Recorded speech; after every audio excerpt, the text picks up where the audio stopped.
were injured in an accident. It wasn't my fault. But you called an Atlanta TV law firm. That was my fault. If you were injured in an accident, Call Cromartie Law. Personal service from local attorneys. we don't get paid unless we win. Search Cromartie Law. Call me first, Rick Cromartie.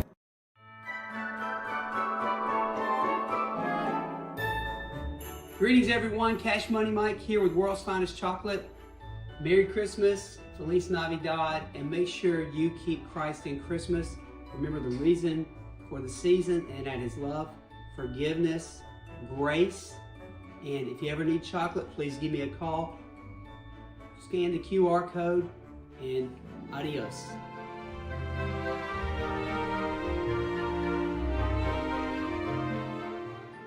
At Smith & Wood Wealth Management, we're proud to be part of the Rome community, where the same teamwork that wins on the court inspires our approach to financial planning and investment.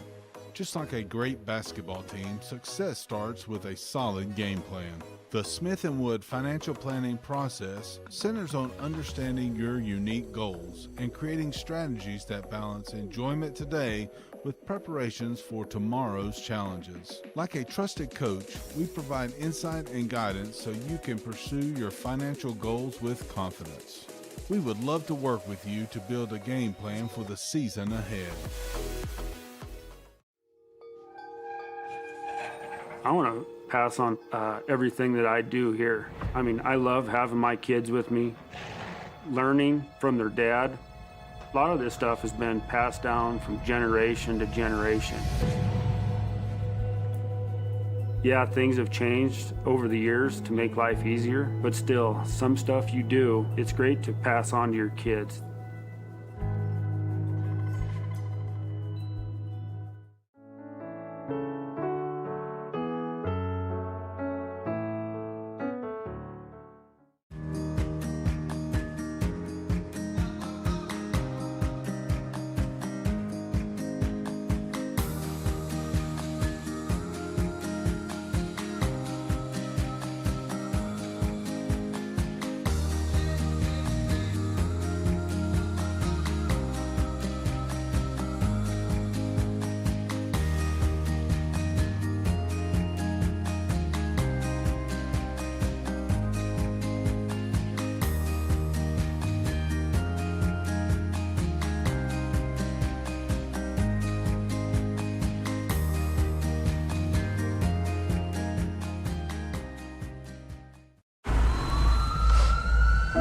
If you ever find yourself moving through these doors, we're gonna take care of you. If you ever hear these sounds, or see these lights, may you find our caring team of ER experts all around you. This is the human spirit at its best. Advent Health. Feel whole. At Northwest Georgia Media, we're all about capturing the moments that matter to you. From sports to arts, from concerts to business events, we're equipped to share what's happening in your world, live and in high definition. We leverage cutting-edge technology and a knowledgeable crew to see that your most unforgettable events remain just that, unforgettable. You've got the graphics at a high level, ESPN style, scoreboard angles, instant replay, anything you would expect to see on a regular broadcast, we're getting in a high school ball game. They're set up, you wouldn't even know that they're even in the building. You just trust that they're getting the job done. Northwest Georgia Media, where the world is your audience. High school basketball coverage begins now on the Southeast Sports Network. This broadcast is presented by Cromartie Law. Produced by Northwest Georgia Media in collaboration with WLAQ Radio. You're watching high school basketball action on the Southeast Sports Network.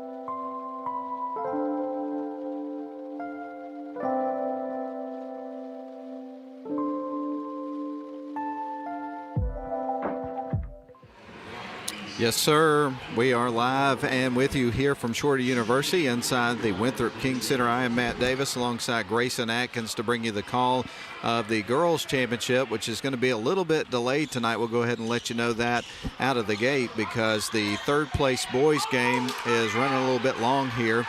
We've already had a couple of games that have taken place here inside Shorty University tonight. We had the girls third place game between the Model Lady Devils and the Rockmart Lady Jackets. To give you the result of that, the Lady Devils came up a little bit short in that one to Rockmart 55-54 in a nail biter. That was the result in that one. So obviously with that said, Rockmart will be the third place team out of the girls bracket. Meanwhile, the Model Lady Devils take fourth place. And of course, coming up in just a little bit, we're going to have the girls championship, and it's going to be a really interesting matchup, Grayson. We're going to have the Pepperell Lady Dragons and Armuchee Lady Indians. And no matter what the result of that game is tonight, we're going to see some history. Number one, if Pepperell ends up winning that, it'll be the first time that the girls team in Pepperell history has hoisted the gold ball. Meanwhile, it's been about 24 years since Armuchee has won one. So it's been a significant drought for them, despite the fact that they've had some really good teams on both programs. But history occurs tonight in game one, coming up in just a little bit. Yeah, both of these teams are both really good to start the year out. Armuchee 7-4, but they've had losses to some really, really good teams. Fannin County, and they've played, of course, Fannin County is the defending state champs in AD1, and they've played some higher-up schools like Lassiter or Cola Creek. And you look at Pepperell, right now they're sitting at 11-1. They have one loss to the region. That's at Temple, and we saw Temple play, I think, almost 3 times last year. They're a really good team, and they returned a lot of key factors. So this is going to be an interesting one. Both teams really match up well with each other. I think that both teams have a lot of confidence in shooting the ball. Caitlin House, I don't think she sees the shot that she doesn't like. I've watched her play the past 2 games. First game she dropped 38, which essentially might as well say 40. And then you look at Armuchee, Kelsey Yarp. You have other guys or other girls, I might say, like, let's see. Well, and I do want to mention this since you mentioned Caitlin House and her 38 points in the opening round game the other day. A lot of questions were circling around as where does that rank in terms of all time in the tournament? And I actually have an answer that was provided to me today, but I'm not going to give it to you right now. You got to stick around just a little bit to the pregame. We'll reveal that a little bit later. But Grayson, we're going to go ahead and take our first break. Again, just wanted to welcome you to the broadcast and let you know that the championship games will be starting a little bit late tonight because we're in the third place game right now between Rome and Rockmart. We'll give you an update on that when we come back here in just a few moments. But we're glad to have you with us. We're inside the Winthrop King Center tonight on the hill at Shorter University. It is the scene of championship night. It's gold ball night. Don't go anywhere, folks. We're just getting rolling here. We'll be back in 3 minutes. Call Cromartie Law of Rome and get to know local attorneys that work with you personally. Call a TV law firm in Atlanta and get to know this. Call Cromartie Law in Rome. They've collected tens of millions on behalf of their clients. Search Cromartie Law. Call me first, Rick Cromartie. I get ready for a long-range trip by finding inspiration to begin with. Where do I want to go and why? You go away on a big trip and you come back ready to go again.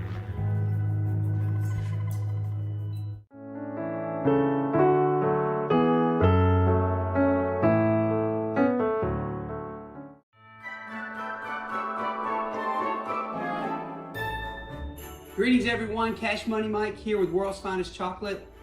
Merry Christmas, Feliz Navidad, and make sure you keep Christ in Christmas. Remember the reason for the season, and that is love, forgiveness, grace. And if you ever need chocolate, please give me a call. Scan the QR code, and adios.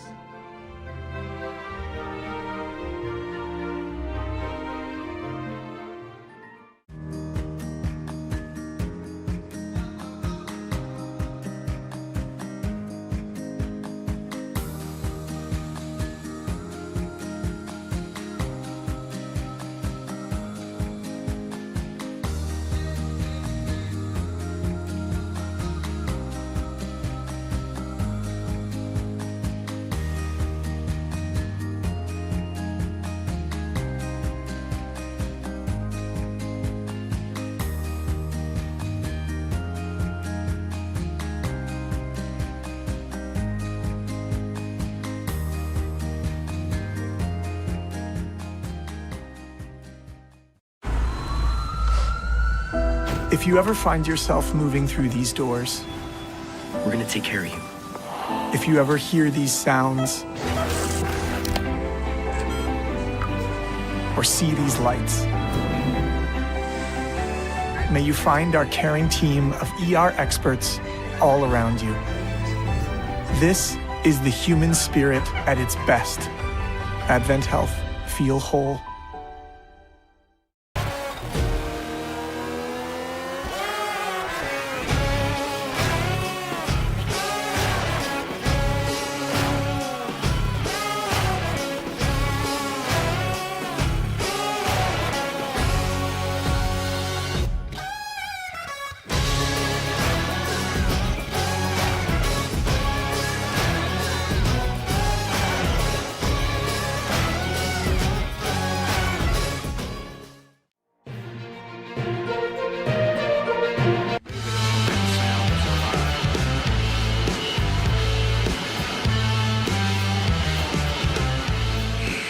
Welcome back in, everybody, to live coverage here of the 72nd annual Rome 7 Hills Rotary Christmas Basketball Tournament. Right now we're almost towards the end of the third place boys game, but actually we're just starting the final quarter of the game, so we've got a ways to go until we get ready for game time here in the girls championship. But we just wanted to welcome you back into the broadcast just to give you an update, and you can see the scoreboard there. Right now Rome is on top and pretty good control of this game, 44-26 over the Rockmart Yellow Jackets. Just scored again to lift their score a little bit more. They got a 20-point lead, so we'll keep you updated on that as we continue to go through our pregame. But one of the things that we wanted to do here in our pregame is kind of recap what has taken place in the last day or so. And Grayson, we had a lot of action here yesterday here from Shorty University in the semifinal round. So we'll break down the scores from yesterday just to kind of bring you up to date on how we got to where we are and what's taking place in the championship games tonight. But from the semifinals here from Shorty University yesterday, we got the evening started with an Armuchee win over Rockmart, 44-27. Great team effort there from Armuchee. They've been on fire the first couple of rounds of the tournament. They have punched their ticket to advance to the finals tonight, coming up in just a little bit. Meanwhile, Pepperell just by 3 points edged Model 57-54, and that sets up our first matchup. That's going to be Armuchee and Pepperell coming up in just a little bit, and should be a great matchup. Then a little bit later, Model would pick up a victory over Rome Boys, 70-49, and that one. And of course, when you look at this Model basketball team this year, obviously they've notched 7 wins to start the season, and I think that the smallest deficit that they've had this year in terms of their wins was 15 points. They've won games by 15 points or more every single game this year.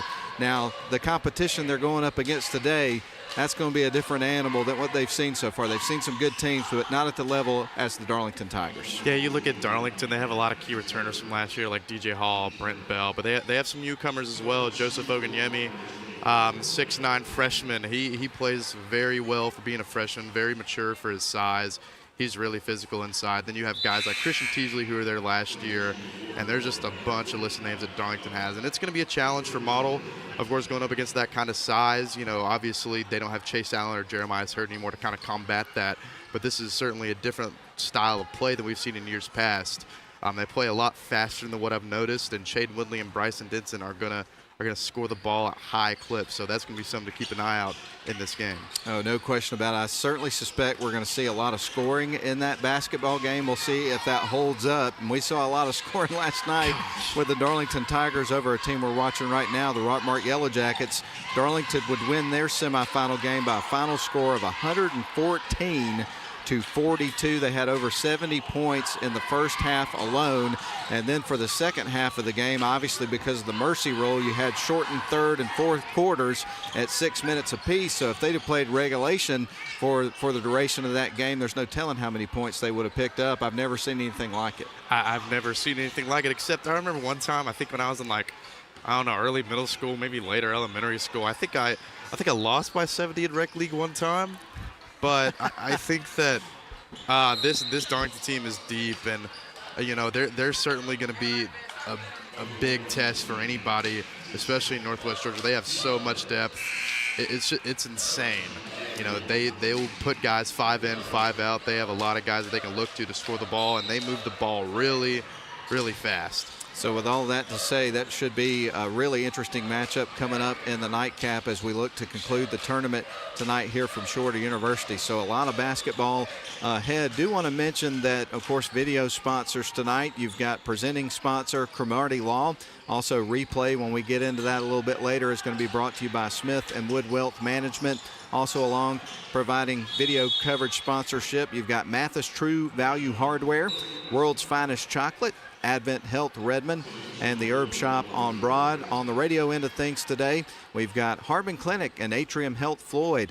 Also, we've got Sylvan Learning Center, Equipment Outlet, Georgia Northwestern Technical College chipping in to support live local coverage of high school athletics, as well as Rome Orthopedic Center and Mathis Trailers and Equipment Sales. And we appreciate all of our fine sponsors for being along with us. Well, we'll keep the conversation going. Extended pregame tonight as we are still in the third place game, awaiting championship rounds to begin here a little bit later than expected tonight. But I'm Matt Davis, got Grayson Atkins with me for the call of game one. Coming up in just a little bit, Luke Reynolds will be with us for the call of game two, the boys championship. So two good ones coming up tonight. We'll go ahead and take another 3-minute break here on an extended pregame. We'll be back with more commentary after 3.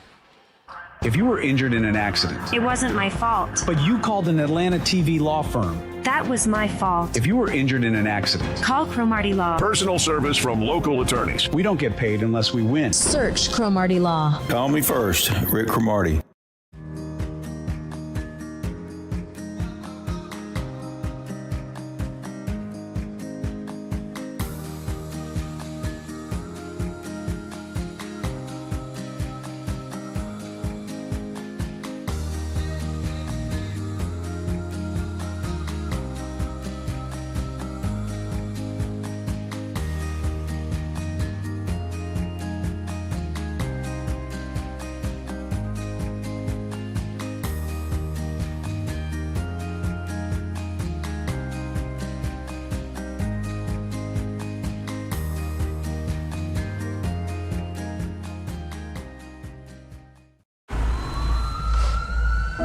If you ever find yourself moving through these doors, We're gonna take care of you. if you ever hear these sounds, or see these lights, may you find our caring team of ER experts all around you. This is the human spirit at its best. Advent Health.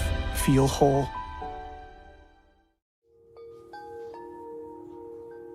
I get ready for a long-range trip by finding inspiration to begin with. Where do I want to go and why? And usually that involves adventure, something I haven't seen before, something new, a new trail to ride, a new place to get to. You go away on a big trip and you come back ready to go again.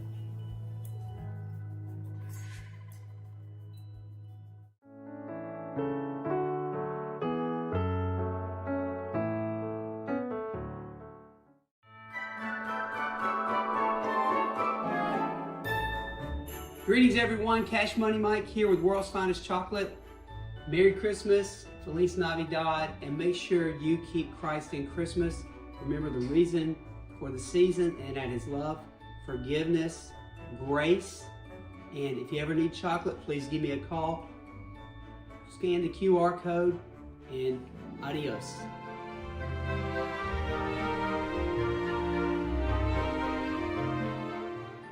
If you've been injured by a car wreck, dog bite, slip and fall, or someone else's negligence, you need Cromartie Law. Call 706-622-4853 for your free consultation. Get personal service from local attorneys. Search Cromartie Law. Call me first, Rick Cromartie.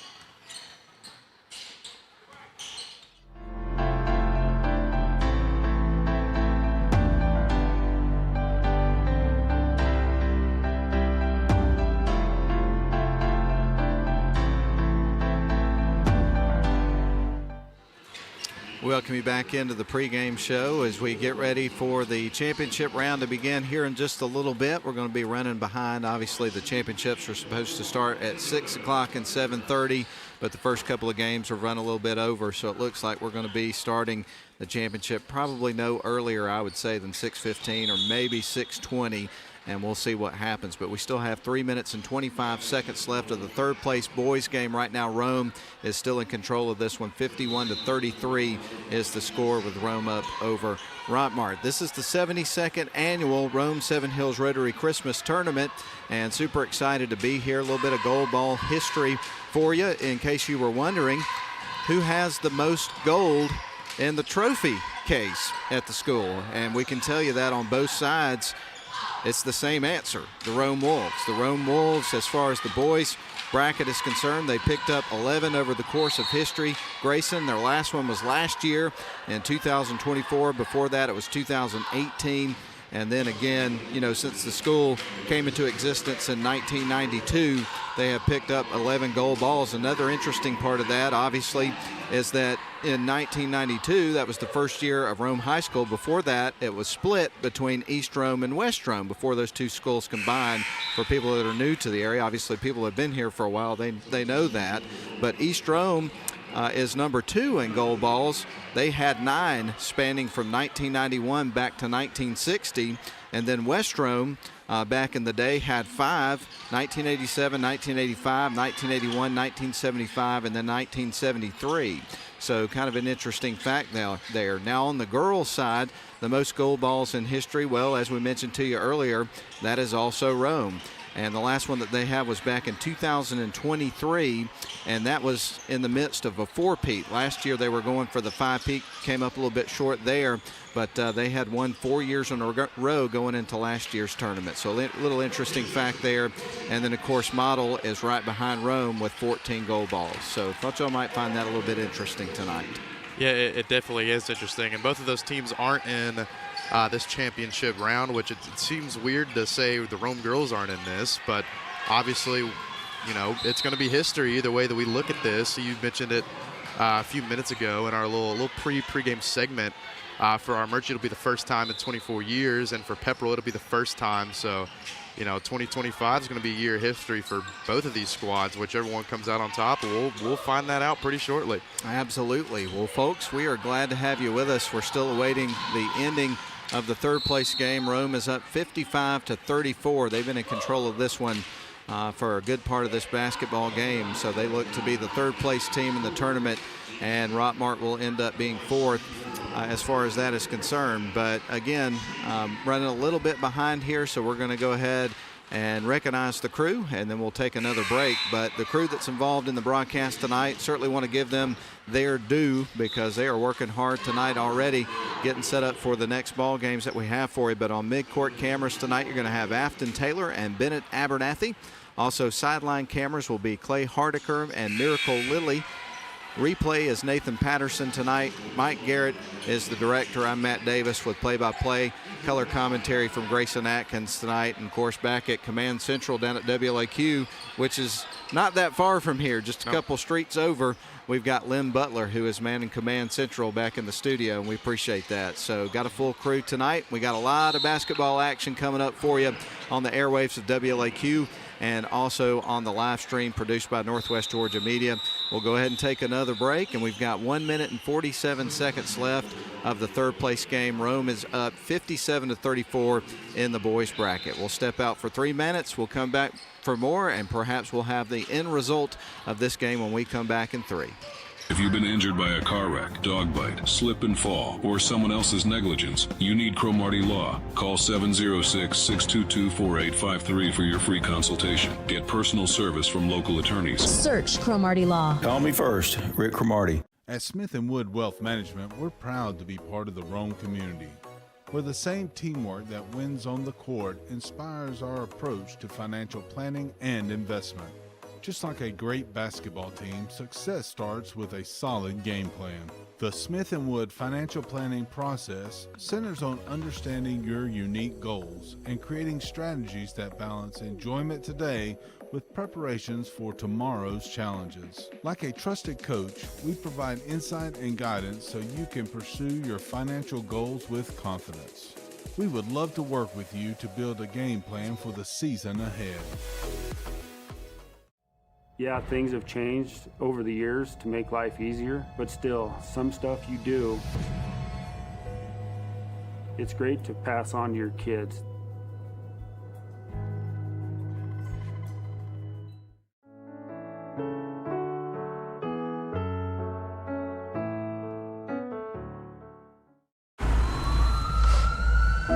If you ever find yourself moving through these doors, we're gonna take care of you. If you ever hear these sounds or see these lights, may you find our caring team of ER experts all around you. This is the human spirit at its best. Advent Health. Feel whole.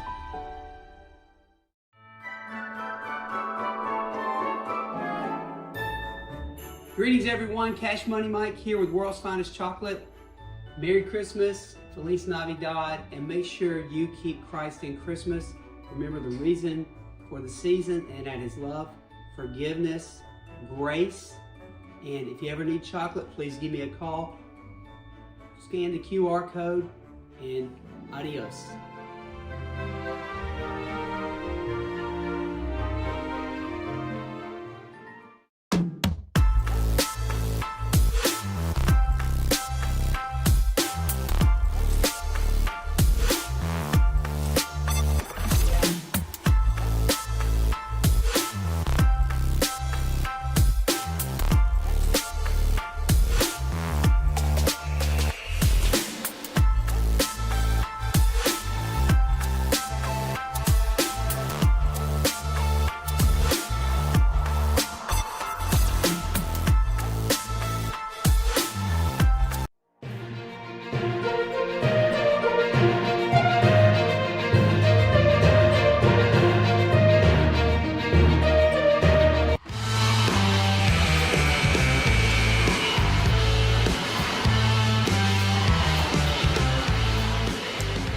Welcome you back live. We do have a final result in the boys' third place game. It was Rome, the victors here. They will take the third place trophy, winning 60-38 over Rockmart.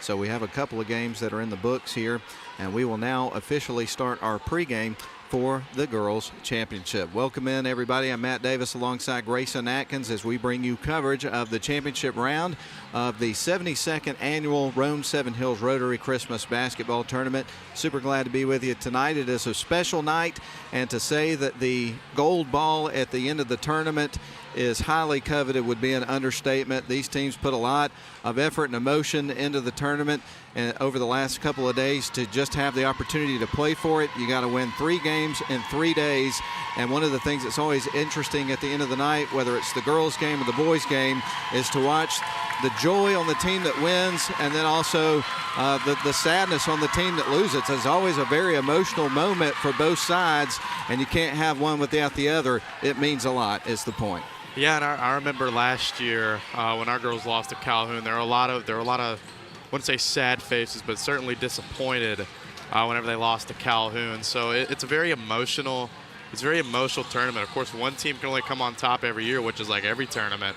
But this one kind of means something. There's a lot of tradition behind it. There's a lot of history to any of these matchups that are played. So it's a very coveted ball, and heavy is the crown for whoever wins it. Oh, there's no doubt about that. So to tell you a little bit about the two teams that are playing in this game tonight, of course, Grayson, you referenced earlier that Pepperell is off to a super hot start this season at an 11-1 record. They've won 6 games in a row. They're 2-1 in their region, which is Class A, Region 6, Division 1. They're averaging about 55, close to 56 points a game, giving up just 35. So they play tenacious defense. They'll press you a good part of the game. And, of course, they play great team ball on the offensive side of the floor as well. They distribute the ball well. That you'll see a lot of great ball movement. They've got a lot of players that can score from the perimeter. They can get the ball inside and can generate points that way. It's a very dynamic offense here for this Armuchee team. Yeah, and we look at Kelsey Arp. She's going to be the main ball handler for this Armuchee team, and you know, she can score in a lot of ways. Mostly, you know, a lot of her shots are from the three-point line. And yesterday, whenever they were playing, I believe it was Cromartie, you know, shooting from the black line, and that's the college three-point line. So, you know, there's a lot of confidence in her shot, especially with Josie Harris. And I believe Tori Vitello, that is, they have a lot of confidence from deep. They're not afraid to let it fly. And Aubrey McConkey inside and Bella Duck inside, they're going to give them space to work. They're going to get them at the top of the key and try to get them inside. If they're working against a zone or a man, they're going to try to get their best looks wherever they can. No question about it. Then on the other side for the Pepperell Lady Dragons, and of course the name that you're going to hear the most is going to be Caitlin House. And when you look at their first round win against Rome, she picked up 38 points in that game. Now we've revealed the answer to the trivia question that was posed earlier in the broadcast if you were tuning in. But people were wanting to know, where does that rank in terms of all time with the tournament? Well, I got an answer. And if you want to know historical data in terms of the tournament, I can tell you where to turn to. That is the Phil Carter Archives, because you will get the most in-depth information about that. And I got a text message from him today, and he let me know that the 38 points by Caitlin House of Pepperell versus Rome was the fourth highest on the girls' side in terms of the Christmas tournament, exceeded only by 41 by Dee Barnett of Coosa versus East Rome back in 1990. Here's a familiar name. 40 by Victoria Saxton of Model versus Calhoun back in 2015. And then 39 by Tracy Perry of Chattooga versus Model back in 1986. So thank you very much, Phil Carter, for the information. There is your answer. Number 4 on the all-time list of most points scored in a game in Christmas tournament history in the girls' bracket. Caitlin House with 38 earlier in the week. Yeah, and against Rome, you know, there's a high volume of shots, but regardless, you know, I'll say 40 points is 40 points. You know, she has the green light to shoot it from wherever. If it's a step back three, it's a step back three. If it's a floater from, you know, maybe a 15, 20 feet outside, you know, she's going to shoot it. There's not a lot of shots that she doesn't like, and it's going to be tough for Armuchee to contain her. But, you know, they also do have a lot of other scoring opportunities with Sarah Harris, Millie Hopper, and Hannah Smith. And on that side as well, Kirsten Cordell, I think those are their starters. But, you know, they take a lot of load off of her hands scoring the ball, because especially in the game last night, we saw Hannah Smith get a lot of open looks. She was knocking it down from three a whole lot, and Millie Hopper stepped up in the final few minutes of that game, nailing a few layups. And Sana Evans, I believe that's how you say her name, she can shoot a little bit from the outside and move inside. So there are a lot of scoring options for both of these teams. And Pepperell, you may think it's the Caitlin House show. It's not just the Caitlin House show. They have a lot of other scoring options they can go to. No doubt about it. Well, that's a good place for us to take another break. We're going to step out. When we come back, we'll continue to set the stage. The Girls Championship here at the 72nd Annual Rome Seven Hills Rotary Christmas Basketball Tournament is coming up. We are officially 10 minutes away from tip-off, and we look forward to continuing to get you ready for this exciting matchup. I got a feeling this is going to be a barn burner, Grayson. I really do. I think it will be a barn burner. This is probably going to be very high scoring, but we'll see. In 10 minutes, we'll find out. Absolutely. Less than 10 minutes away. We're going to step out for 3 minutes. We'll be back with more on the pregame after a 3-minute break. Call Cromartie Law of Rome and get to know local attorneys that work with you personally. Call a TV law firm in Atlanta and get to know this. Call Cromartie Law in Rome. They've collected tens of millions on behalf of their clients. Search Cromartie Law. Call me first, Rick Cromartie. I get ready for a long-range trip by finding inspiration to begin with. Where do I want to go and why? You go away on a big trip and you come back ready to go again.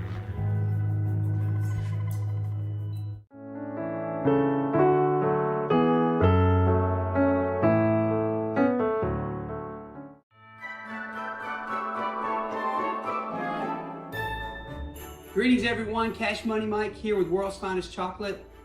Merry Christmas, Feliz Navidad, and make sure you keep Christ in Christmas. Remember the reason for the season, and that is love, forgiveness, grace. And if you ever need chocolate, please give me a call. Scan the QR code, and adios.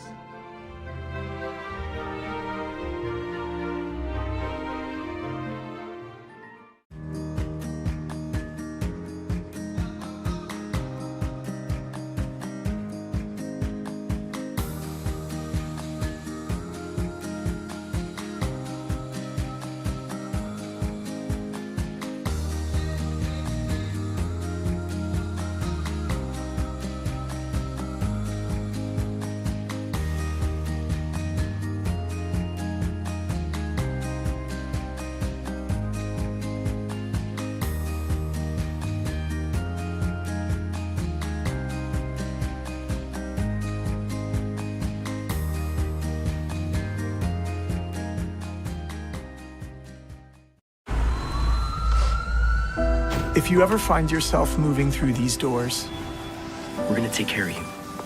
if you ever hear these sounds,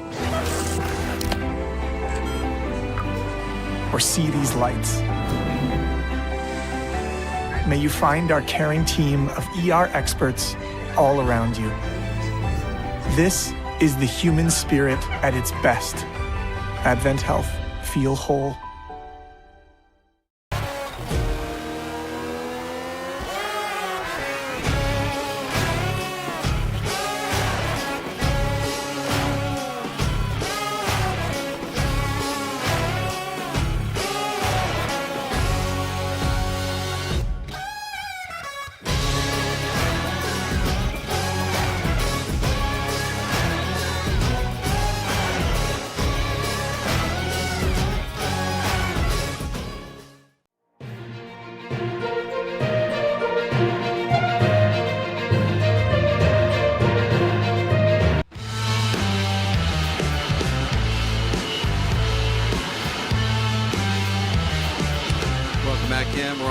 Tonight on the campus of Shorter University, and it is the 72nd annual Rome Seven Hills Rotary Christmas Basketball Tournament, the conclusive night, and the gold balls will be hoisted at the end of each one of our games this evening. And the first one up is going to be the Armuchee Lady Indians against the Pepperell Lady Dragons. In our last segment, Grayson, we talked a bit about the red-hot record of this Pepperell Lady Dragons team, but also our Armuchee Indians. They've had a good season as well. They are 7-4 overall, 3-1 in region play.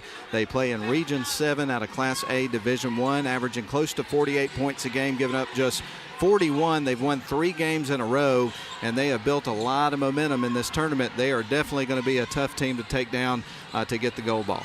Yeah, they're going to be a tough team to take down, and even looking forward, even in the region. I know Armuchee is not in that region, but for teams like Heard County, Temple, looking further down the road, it's going to be a tough beat to try and beat these Pepperell Lady Dragons.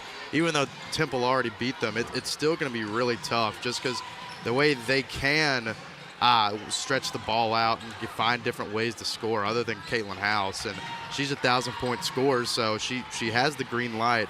It's pretty evident in the games that they play that she doesn't, I said it earlier, she doesn't see a shot that she doesn't like. She will shoot the ball at a high clip. So that's one thing that we're going to have to take a look out in this game is how many points can she score and how many shots is she going to take. Well, here's a look at the path that each one of these teams had to get to this point playing in the championship round. For the Armuchee Lady Indians, they picked up a 68-29 victory over Darlington in the first round.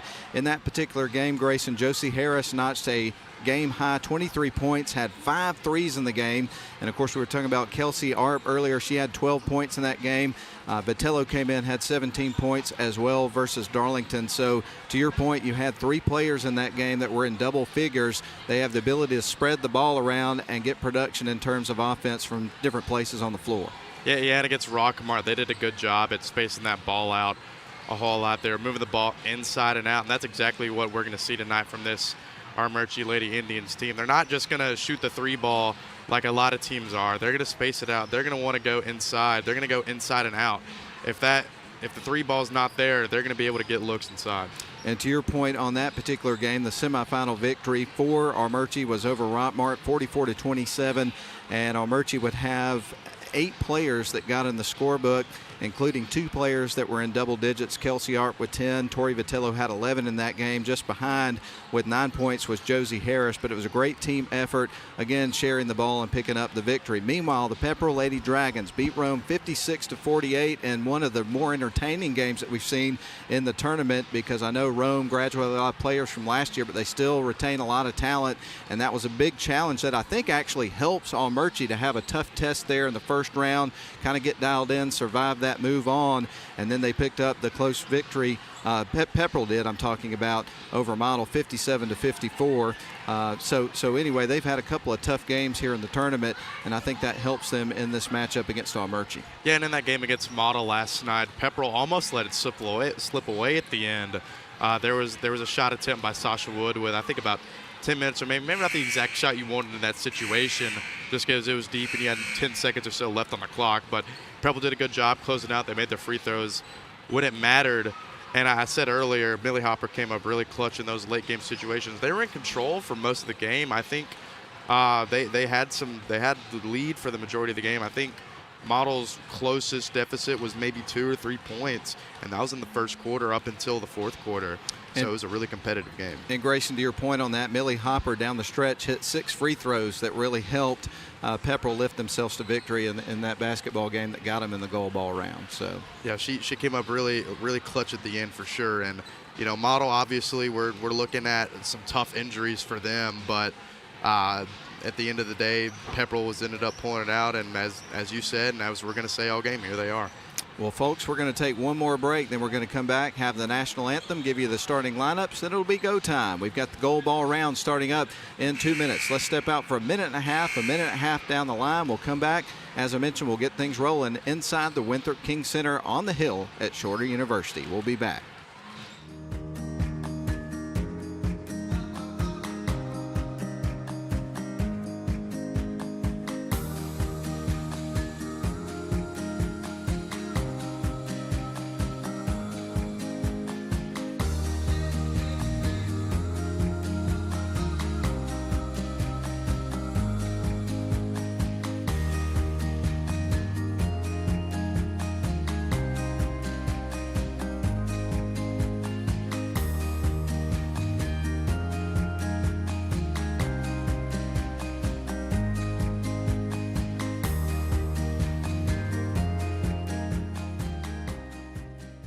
If you were injured in an accident, It wasn't my fault. but you called an Atlanta TV law firm. That was my fault. If you were injured in an accident, Call Cromartie Law. Personal service from local attorneys. We don't get paid unless we win. Search Cromartie Law. Call me first, Rick Cromartie.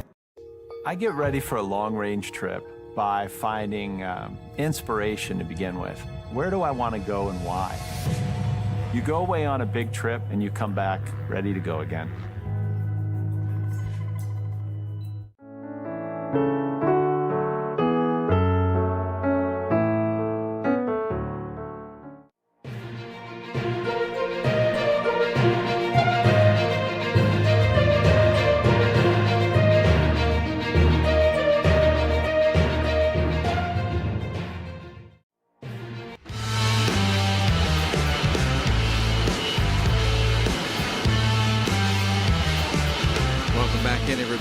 To live coverage here of the 72nd annual Rome 7 Hills Rotary Christmas Basketball Tournament provided by Northwest Georgia Media and WLAQ. We're going to give you the starting lineups. Of course, we'll have the national anthem and we'll get things rolling inside the Winthrop King Center.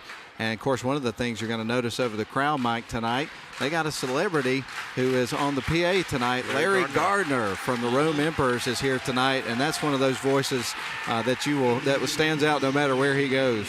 Look, and I was doing PA yesterday, and as much as I've done it, I am a shell in comparison to Larry Gardner. I thought you did a tremendous job, but we'll go ahead and give you the starting lineups here for tonight's game. We'll get things rolling here in this girls' championship. We are going to start in just a couple of moments here and give you those. I thought we would have the national anthem, but I think they must have done it before the consolation games and won't do it again. So here's your Armuchee Indians starting 5. We're going to start with number 5, Kelsey Arp, a junior. Number 10, Peyton Puckett.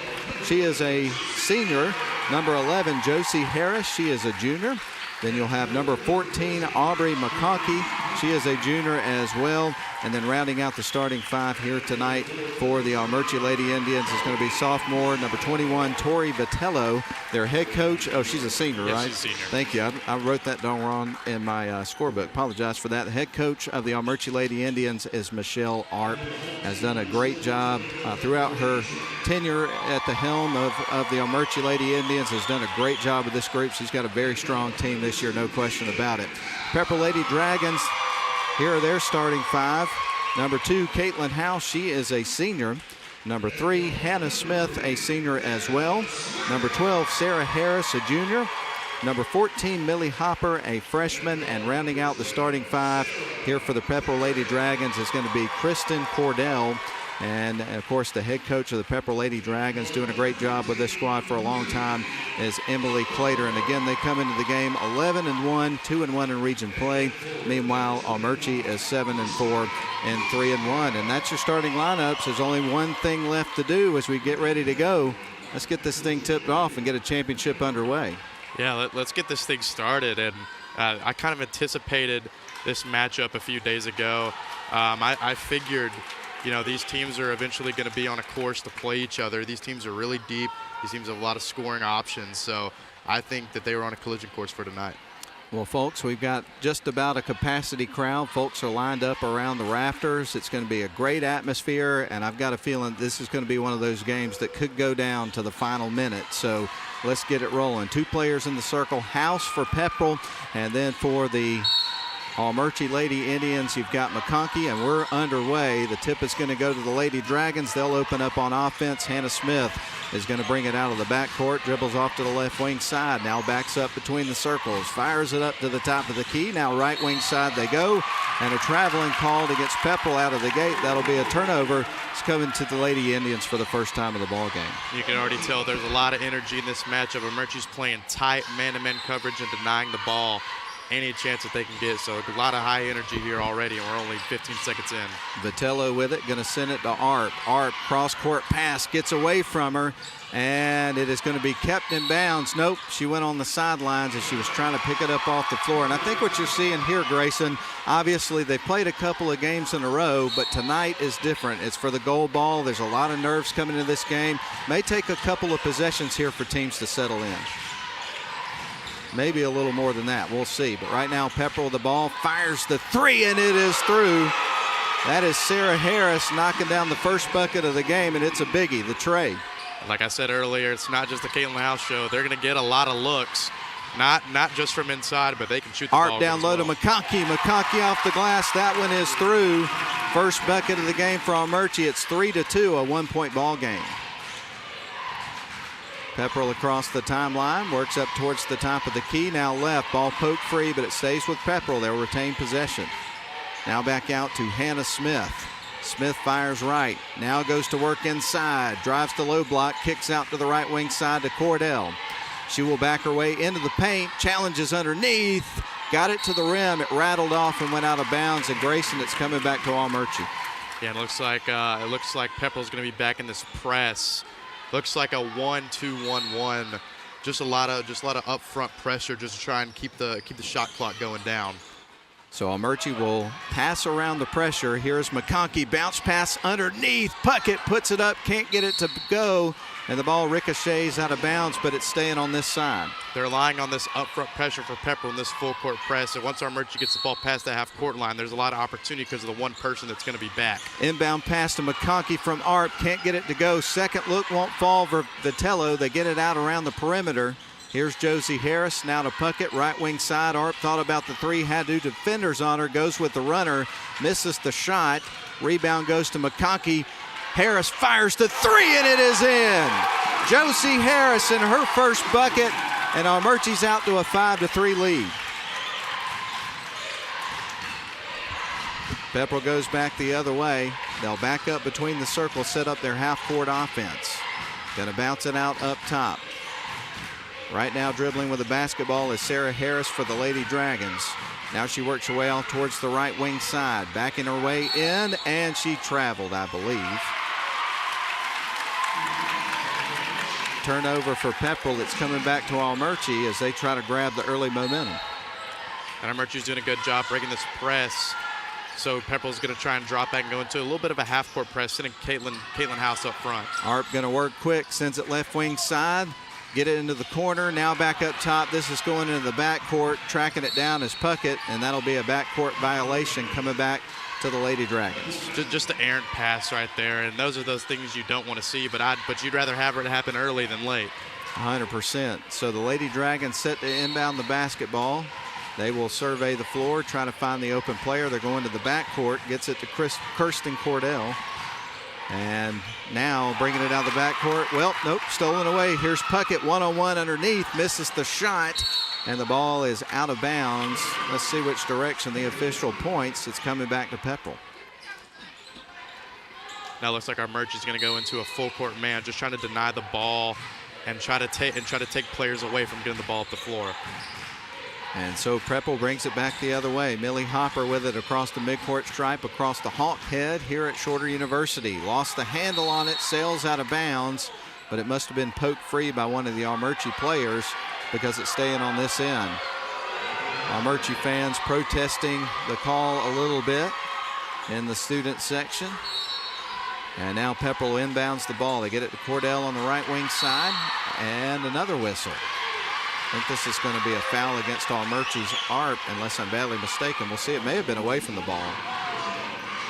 I think they called that an ARP, just the contact on the catch. Well, Hannah Smith defeated in here for the Lady Dragons. 5-3, Armuchee on top by 2. We played about 3 minutes of this one. Going to send it to the right wing side to House, being guarded tightly by Vitello. House going to make a move around a screen. Now goes up top, fires the 3. That one rattles off the rim. Arps there, gets the rebound. Going to bring it back the other way for Armuchee. Outlet pass down low. Puckett kicks it out, gives it to Vitello, drives in strong, and it's going to the charity stripe. Yeah, both the teams are playing real aggressive defensively, and Armuchee takes advantage of it right there. And especially when you're playing aggressive defensively inside, there are going to be a whole lot of more fouls called. So something to keep an eye on as the game progresses. Shot on the way and through. The free throw line is kind there to Tori Vitello on the first shot. Let's see if she'll make the next one. Armuchee out to a 6-3 lead with 4:47 left to go first quarter. Second shot on the way. That one's off the side of the rim. Rebound is going to go to Caitlin House. And the Dragons will bring it up the floor in the hands of Hannah Smith. Drives off to the left wing side around a screen from House. They pass right, go into the paint, and she travels. So a turnover for Pepperell, and it's coming back the other way. We mentioned to you earlier in the broadcast that the Pepperell Lady Dragons have never won the gold ball. So if they win tonight's game, we will see history unfold for the Pepperell Lady Dragons. And they've had some good teams in recent years. Hot pass underneath. They get it to McConkey. Can't get the shot to go, though. And we have our first jump ball of the game. The possession arrow points in Armuchee's direction, so it stays on this end. And Pepperell's running a 1-3-1 right now, just trying to get the ball, out of playmakers' hands and trying to bring down this shot clock. Crisp pass underneath to Vitello, off the glass, too strong. Rebound picked up by House. Pepperell's going to bring it back the other way. House wants to work quick across the timeline. Drives coast to coast off the glass and through. Caitlin House has got her first points, but everybody here knows it won't be her last. Here comes Arp. Sends it right wing side to Vitello. Deep into the corner to Puckett. The corner 3 rattles off the rim. It won't go. Armuchee's had a lot of good looks, just can't get them to fall. House gets the rebound, sends it left wing side. Pepperell wants to work inside. Backs her way towards the low block. Puts up the shot, misses. Ball poked out of bounds. Last touch by Armuchee. It stays with Pepperell. So a lot of drama in this one early. 3:42 left to go in the first quarter, and right now Pepperell clings, or rather Armuchee clings to a 1.6-5 lead. Inbound pass headed towards House, picked off by Vitello, but she stepped on the sideline. So the Dragons will inbound underneath their own basket. Once again, the Armuchee student section and faithful do not like that. Very spirited crowd here tonight, which is what you expect to see here in the championship round. Love it. Great basketball atmosphere. I mean, there's some playoff games at the end of the year where you don't get this kind of atmosphere. House has got it, goes in, puts up the shot. That'll be a miss. Bit too strong there. Rebounds picked up by Pepperell. They'll get another look. Too strong again. And that'll be a foul on Pepperell, and it's coming back to Armuchee. They are going to get Sana Evans there with the foul. As I said, inside, both teams are playing really aggressive, so we're probably going to see a lot of over-the-back fouls. We're probably also going to see a lot of shooting fouls, and there goes one more foul. Ooh, House picks up an early foul with 3:22 left to go in the first quarter, and Armuchee gets set to inbound in front of the scorer's table, just in front of where we're sitting here on the near sidelines. So Arp takes the inbound pass from Harris, brings it across the timeline, looks right, fires that way, gets it over to Vitello. Now back up top to Harris, fires the long-range 3. They left that one short. There to try to clean it up was McConkey. The ball is knocked out of bounds by Pepperell, so it stays on this end. And Armuchee's getting a lot of good looks inside, so Pepperell's going to go back to this 2-3 and try to get more people inside because Armuchee's really piecing them up down low with open looks. Armuchee leads at 6-5, 3:10 left to go off the inbound pass. The shot is missed. Rebound's going to go to Pepperell. They'll bring it back the other way, trying to slow it down a little bit here on this possession. Hannah Smith's got it. Now she speeds up as she crosses the timeline. Ball is knocked loose on the floor. Evans picks it up, and Pepperell retains possession. Lob pass over to House. Spin move trying to get around Vitello. Vitello does a good job staying in front, contests the three-point shot, misses it, and we've got a foul underneath. I think we're going to see free throws here for Pepperell. That's some really tight defense by Vitello, and Caitlin House is not afraid to shoot those shots, but maybe right there, that's not the best shot you want to take with a person right in your face. Sarah Harris at the free throw line. These will be the first free throws of the game for Pepperell. First one is going to be off the back of the rim. It won't fall. As a substitution, Bella Duck checks in for Armuchee's McConkey. We'll give you a floor check on both teams here in a couple of moments. Got a lot of action in this one early on. Shot on the way off the back of the rim. It won't fall. Arp gets the rebound, brings it back the other way, motors across the timeline, wants to work fast. Arp thought about the three, hesitated, passed it to Harris. Now right wing side, Puckett fires the three, misses the shot, and it's a one and done trip for the Lady Indians. Hannah Smith across the timeline, dribbling down the sidelines. The ball's going to be poked out of bounds there by Armuchee, so it stays with Pepperell. Capacity crowd it looks to be on hand for this one, and they are loud and they are into it. We got a timeout on the floor, 2:26 left to go in the first period. Armuchee up, it's a tight one, 6-5. We're back in 30 seconds. Yeah, things have changed over the years to make life easier, but still, some stuff you do, it's great to pass on to your kids.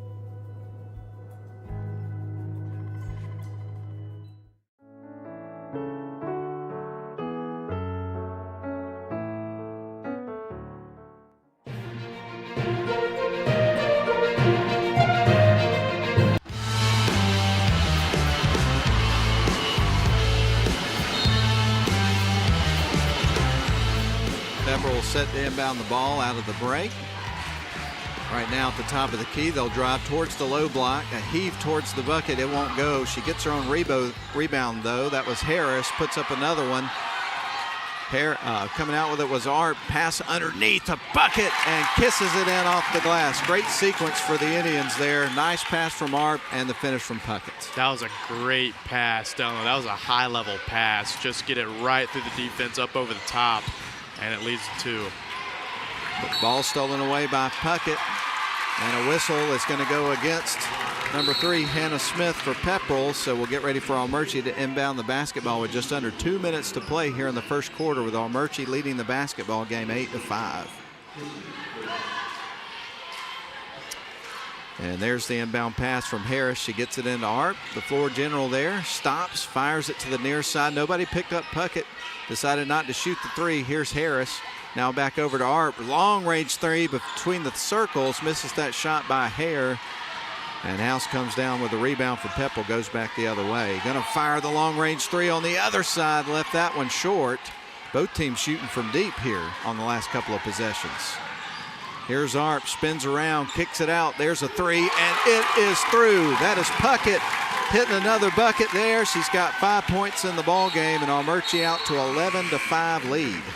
Yeah, and you look at what Pepperell's doing on defense with that 2-3 zone, especially at the top.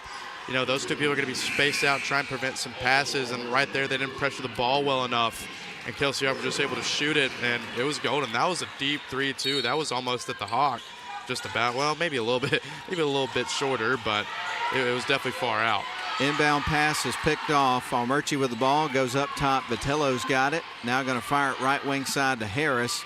Now underneath to McConkey, going to go inside, misses the shot. Ball rolls out of bounds, and the Lady Dragons will get the ball back. Yeah, both these teams are playing really aggressive. Peyton Puckett is being really aggressive defensively, and we see Armuchee going right back to what they do best. That's that full court man. Just denying the ball and trying to prevent anybody from getting it. And when they do, they barely have enough time to get the ball across the floor. Hannah Smith fired in a pass, and the ball was knocked out of bounds. And now we'll see Pepperell inbound the ball on their side of the floor on the far sidelines. To handle the inbounding duties is going to be Hannah Smith, the senior. So she'll trigger things in motion on offense here in just a couple of moments. We're almost down to the final minute of the first quarter of the championship game here in the girls bracket. Pepperell with the basketball. They start to work towards the right wing. With the ball is Millie Hopper. Hopper down to the low block, now to the baseline. Going to fire it out to the right wing side. Great defense right now from Armuchee, absolutely suffocating. And here come the Pepperell Dragons towards the paint, travels. And to me, Grayson, that is all the pressure on this end that was coming from the defense. They didn't have anywhere to go with the ball. Yeah, and I touched on it a few seconds ago with this press. You know, they're just trying to get you to make mistakes. They're going to try to speed you up, and especially in that man, Pepperell's getting sped up really, really, really high right now. Armuchee with the basketball, sends it to the right wing. Harris has got it, fires it up top. Now to the left wing. Here's Puckett, fires the three. That one's a little bit too strong.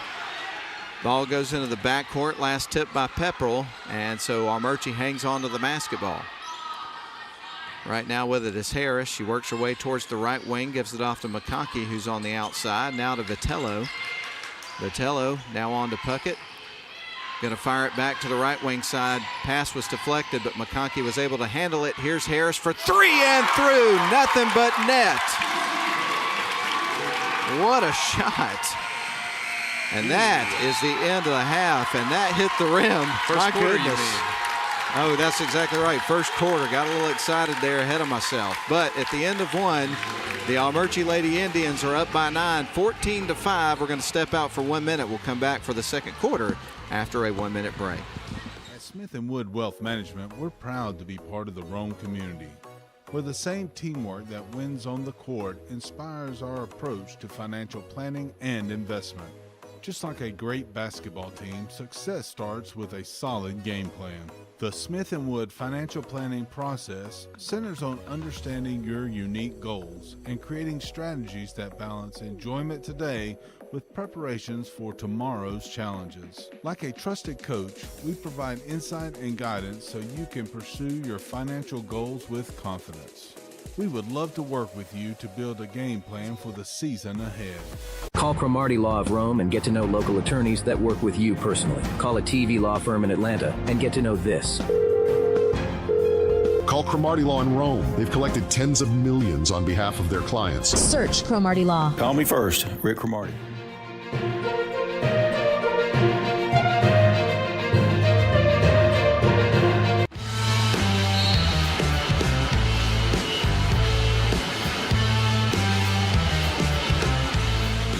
Pepperell inbounds the ball, trailing 14-5, needing a bucket here. Do they get it? Nope, that's off the front of the rim after going off the backboard. Second look won't go. Rebound goes to McConkey, and Armuchee's going to bring it back the other way with a 14-5 lead.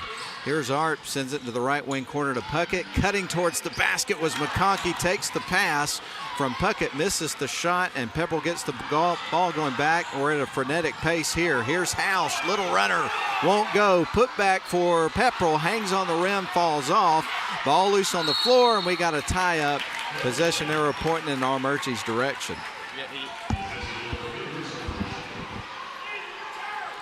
All right, Armuchee going to inbound the basketball, leading it 14-5. 7:26 left to go here in the second quarter. And we got a ton of energy in this building tonight. Arp across the midcourt stripe, goes across the beak of the Hawk head here at Shorter University. Arp with the basketball up top, going to send it right wing, trying to get it to Josie Harris. It went behind her back and goes out of bounds. Almost handled the pass, but that's going to be a turnover.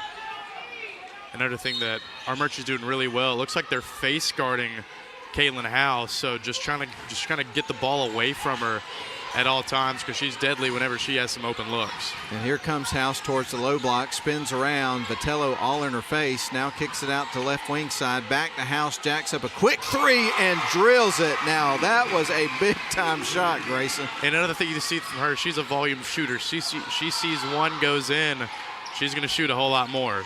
McConkey to Harris. Armuchee with the ball. Art thought about the three, drives in, kicks out. Here's Vitello, works the baseline, and she travels. A turnover for Armuchee. A little bit of momentum swinging in Pepperell's direction. This is a big possession here for the Pepperell Dragons. It's crazy how 1-3 can switch some momentum, but when you have a shooter and scorer like Caitlin House who can score at will, it certainly can build some momentum. Cross-court pass nearly stolen away. Shot is up. They're going to say, I think that was on the floor, a blocking foul against Armuchee. They're going to get Arp on the foul. And we will see Pepperell inbound the ball here in just a couple of moments. That was kind of a bang-bang play. I could have saw that go either way. I guess the referees thought that she wasn't planted, didn't have a firm foundation enough, but either way, Pepperell will have the ball. Here is House. Nice screen set for her. Puts up the three. He's got to get those shots off quick against this Armuchee defense. And now Pepperell with the rebound goes back to the rim. And we're going to have another whistle. It looks like the Dragons may be shooting some free throws here. Yep, it's going to be Sarah Harris at the charity stripe where she has been once tonight. And missed them both the first time, but she's dialed in here. That is nothing but net on the first free throw of the pair, and the score moves to 14-9 as the Dragons continue to cut into the Armuchee lead. So one more coming up here for Harris. It's on the way and through, dialed in for those two free throw shots, and we've got a 4-point game, 14-10. And Arp going to bring it up the floor here for the Armuchee Lady Indians. She is now across the timeline, sends it to the near side, between the circles, gets it to Puckett, now to Vitello. We got another whistle, and this one is going to go against Hannah Smith. I've got her with 2. Yeah, and one thing is both Kelsey Arp and Hannah Smith have 2. So down the stretch of this game, those are 2 early fouls. So it's gonna be a chess match to see who can stay out of foul trouble, because both these teams, whenever people start getting into foul trouble, they're gonna go right after that player. And Gloria McGinnis, as we talk about that, checks in for Hannah Smith, who picked up those 2 fouls early in the ball game. Puckett with the basketball between the circles, gives it off to Duck, to McConkey, kicks it outside, trying to get Arp open. Here's Puckett after a nice pass from Arp, misses the shot. Vitello charges in, gets the rebound, scoops it up into the basket, and picks up some more points. Tori Vitello. We got another whistle. This one's going to be against Vitello, who just scored. So 5:43 left to go here in the first half. Armuchee's back to a 6-point, 16-10 lead. Pepperell going to bring it up the floor. Across the timeline goes Harris. Now starts to work right. Going to lob it over to Caitlin House, trying to work around Vitello. Ball is poked free. It's going to stay with the Dragons, though. Picking it up is Millie Hopper. Sends it right wing side, gets it at Evans. Evans fires up top. Back to Harris. She'll start to drive, goes in, turns, trying to get it to the rim. It can't do it. 5 seconds on the shot clock. The ball sails out of bounds. It was last touched by Pepperell, so Armuchee will get the ball. That's amazing pressure there by Armuchee, just shutting down the passing lanes. That's something they do really well. There's not going to be a lot of good passes that are going to get through on this Armuchee defense, so doing a really good job early in those passing lanes. Armuchee with the basketball. Pepperell still in a 2-3 zone. Ball is going to be attempted to be kept in bounds there by Arp. Nice effort, but stepped on the baseline rather. So it's coming back to Pepperell. Harris is going to check in for McConkey for Armuchee. A good time to give you a floor check. We'll start with Pepperell. Caitlin House about to inbound the basketball. Millie Hopper is out there for the Lady Dragons. Also, you've got Sarah Harris as well as Gloria McGinnis, and then also Evans is out there for the Lady Dragons. We'll give you Armuchee's 5 on the floor in just a couple of moments. But right now, Pepperell with the basketball. McGinnis has got it, dribbling, now starts to go to work, puts up a 3-point shot. That's off the side of the rim. Rebound's going to be picked up here by Kelsey Arp. Bounce pass underneath to Tori Vitello as they were working fast, trying to get out in transition and find a look, but the defense got back quick. And once again, we're seeing this on the defensive end for Armuchee. Vitello's face guarding House, so there's absolutely no room to get any passes there to her in order to try and keep her from scoring. Here's Josie Harris from deep for 3, and that's going to miss the rim and sail out of bounds. It's coming back to Pepperell. So right now it's 16-10, Armuchee on top. We've got 4 minutes and 35 seconds left of the second quarter, and we've got a timeout on the floor taken by Coach Clater of the Pepperell Dragons, so we'll take it with them. We'll be back in 30 seconds. If you ever find yourself moving through these doors, we're going to take care of you. If you ever hear these sounds or see these lights, may you find our caring team of ER experts all around you. This is the human spirit at its best. Advent Health. Feel whole.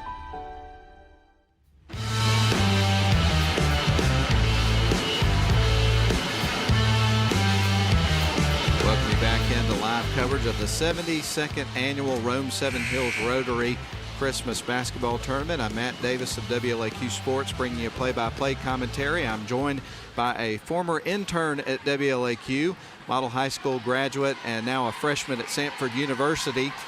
Grayson Atkins is with me. Thanks for being here, Grayson. It's great to hang out with you tonight. Of course, it's always good to be calling a game. This is the first of a few for me. I got my first time doing PA for the Christmas tournament yesterday, and first time ever calling a Christmas tournament game. So while I'm not in high school anymore, obviously, I get to come back and do some stuff for this tournament, which I've spent a lot of time watching over the past few years. So it's always pretty cool. It's a reunion of sorts. It's a you could say. Evans with the basketball, and she travels, shuffled her pivot foot, over in front of the official, and it's coming back now to the Armuchee Lady Indians. Yeah, you got on to me earlier because I was wearing a Georgia shirt yesterday, and now I'm wearing a Samford shirt. You're like, oh, well, you're wearing the right Bulldogs today. Absolutely. I'm a Georgia Tech fan, so a little background on that. We kind of give each other a hard time about that. Of course, you get the upper hand on that more times than not, just about all the time. Here's our little runner. That's up off the side of the rim, won't go. House is there, gets the rebound for the Lady Dragons. She's going to bring it across the timeline. Now dribbles towards the low block on the right side and gets fouled. And that foul is going to be charged to Vitello of Armuchee. That's another thing that she's going to have to be careful with, is even when you're face guarding, you're guarding real close, trying not to get shots up. You can't really put your arms down, especially when a shot goes up.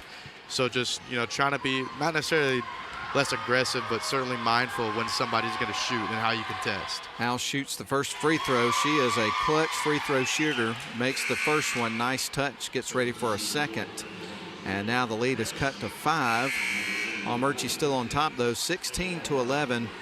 We're a little over halfway through our second quarter of this basketball game. This game's gone by, I feel like, pretty fast compared to last game. Iowa showed up at halftime, but it felt like it took like 40 minutes for that half to end. Second shot on the way. That's going to rattle in for House, so she makes them both, and the free throw line has been pretty kind overall, especially here in the second quarter for Pepperell. They're 4 for 4 in the second quarter. Missed a couple in the first quarter, but I think that was when everybody was still trying to get dialed in and settle some nerves at the beginning of the game. But both teams settled in now. Here is Josie Harris going to drive in, little runner. That one rattles off the rim. Rebound goes to McConkey, though, so they may get another look. Good ball movement. Head fake. Here's a little runner again from Harris. Misses that shot. Evans comes in, gets the rebound. So 2 looks there for Armuchee. They do not make points. Here is House for 3. Oh, my goodness. What a tremendous shot. That is her second 3 of the night. And just like that, it's a 1-point ball game, and Pepperell, I believe that's a 7-9 or 9-2 run. So they win in this second quarter so far. 16-15, as Grayson mentioned, a 1-point ball game in favor of Armuchee. Their lead has dwindled to 1. Here's Harris now to the near side. Puckett fires the 3. That one's off the mark. Vitello there with the putback after the rebound. It won't go. McConkey gets it though, and now Armuchee gets it back out around the perimeter. Kelsey Art gonna drive, kicks out, wide open 3 for Vitello. Karam's off the rim. House is there, gets the rebound for Pepperell. She wants to work quick. Goes across the timeline, between the circles, 3 ball. That's going to be left short. Goes off the rim and out of bounds. So that's coming back to Armuchee. Yeah, and right now it feels like, especially on those rebounds, if Caitlin House gets the ball on the open floor, she's probably going to go down the other end and shoot it. So on the defensive side for Armuchee, you got to be mindful, and we saw Vitello face guarding her, but especially off those rebounds, you're going to have to get to her immediately, because as soon as she gets the ball down in the half court, she's probably going to shoot the ball. Kelsey Art with the basketball, sends it right wing side to Josie Harris. Harris with it, now sends it inside. 2 passes underneath, and Art sinks the shot, gets the foul, and can get 3 points the old-fashioned way here. And Caitlin House is down right now. Don't know exactly what happened, but that would be a very bad loss, and certainly hope all is well at this moment, but she is down. Well, I tell you what, that definitely took a lot of the air out of the building for everybody here, because obviously nobody wants to see anybody get injured.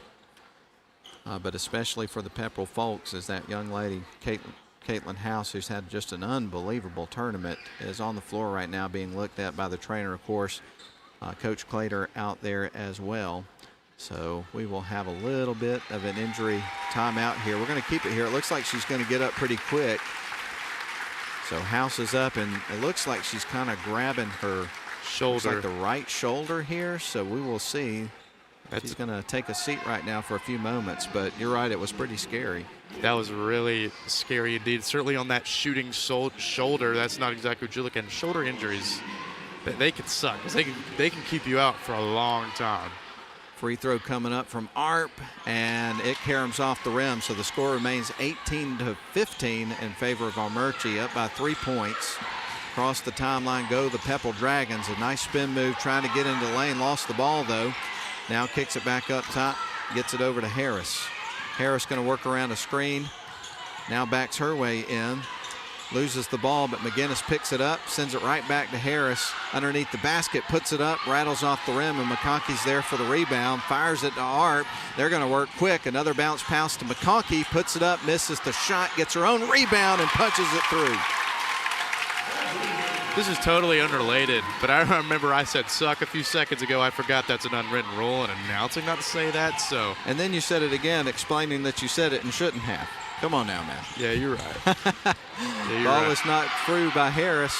She'll pick it up, ball loose on the floor, and they're pointing in Armuchee's direction. And they're going to charge a foul. They're going to get Sarah Harris on that one. And so we get ready for Josie Harris to inbound the basketball in the backcourt. Arp is going to bring it up the floor here for the Armuchee Lady Indians. They lead at 20-15 here with 1:15 left to go. And if you're just tuning in, we'll let you know after this shot. This is Puckett for three off the side of the rim. That right now out of the game is Caitlin House, went down with an injury favoring her shoulder. So we may see her again, but we'll see. Streaking down the sidelines with Sarah Harris. She got bumped into. That's going to be a foul against Armuchee.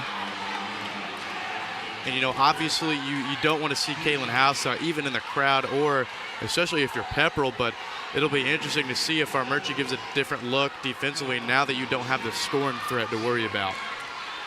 So we're going to see Sarah Harris going back to the free throw line. She's 50% tonight, 2 of 4, and she will get her 5th and 6th free throws here. First shot's on the way, and it is in. She's made 3 in a row and gets ready to pull the trigger on another one. That cuts it back to a 4-point ball game in favor of Armuchee, 20-16. We're just under the 1-minute mark of the second quarter. Second shot, and that's going to fall through as well. All right, we got a 3-point, 1-score ball game. 55 seconds left to go in the half. Arp across the timeline, dribbles between the circles, sends it right wing side, gets it to Duck. Now back to the near side. They're going to go to McConkey on the left wing. Around to Harris, back to McConkey, trying to work it inside. McConkey taking the handoff, trying to from Vitello. It was stripped away. Pepperell comes out with it. Now they'll work it back the other side. Fans on the Armuchee side think that Harris got away with a travel there. Ball is going to be knocked out of bounds. It's going to stay with the Dragons. So 20-17. Again, Armuchee leads it by 3 points. We got 27.1 seconds on the clock here in the half. Inbound pass is going to go to the right side, over to Hannah Smith. Hopper brings it up top, gives it to McInnes, kept her pivot foot on the floor just barely, driving inside, shot is up. Second look, that one is going to go, and punching it through there for the Dragons is going to be Cordell. Armuchee comes back the other way, only leading now by 1. Harris now out to Art. Vitello handles the pass, now inside. And time expired. I don't think there was awareness there of how much was left on the clock, and they didn't get the shot off. So with that said, it is now halftime, and Armuchee leads the ball game by 1 point, 20-19. We're going to go ahead and take a break. We're glad you're with us. We'll come back with a halftime show after a 3-minute break. You've been injured by a car wreck, dog bite, slip and fall, or someone else's negligence. You need Cromartie Law. Call 706-622-4853 for your free consultation. Get personal service from local attorneys. Search Cromartie Law. Call me first, Rick Cromartie. At Smith & Wood Wealth Management, we're proud to be part of the Rome community, where the same teamwork that wins on the court inspires our approach to financial planning and investment. Just like a great basketball team, success starts with a solid game plan. The Smith & Wood financial planning process centers on understanding your unique goals and creating strategies that balance enjoyment today with preparations for tomorrow's challenges. Like a trusted coach, we provide insight and guidance so you can pursue your financial goals with confidence. We would love to work with you to build a game plan for the season ahead. Yeah, things have changed over the years to make life easier, but still, some stuff you do, it's great to pass on to your kids.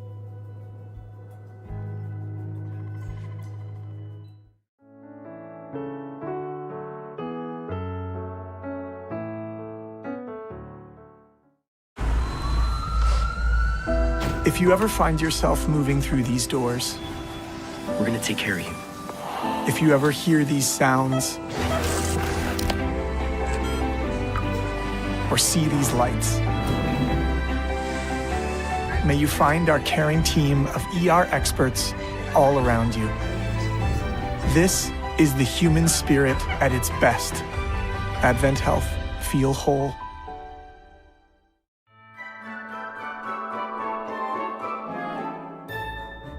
Greetings everyone, Cash Money Mike here with World's Finest Chocolate. Merry Christmas, Feliz Navidad, and make sure you keep Christ in Christmas. Remember the reason for the season, and that is love, forgiveness, grace. And if you ever need chocolate, please give me a call. Scan the QR code, and adios.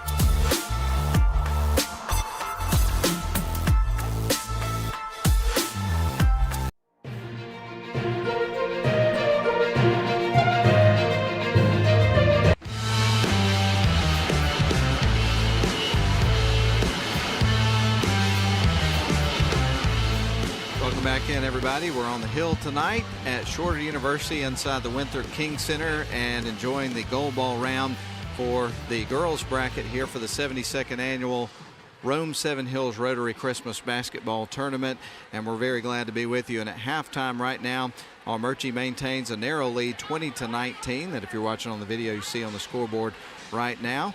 But one of the key things that we saw there kind of late in the half was Caitlin House, who's the leading scorer in the tournament for the Pepperell Lady Dragons, had 38 points in their victory in their first round game over Rome.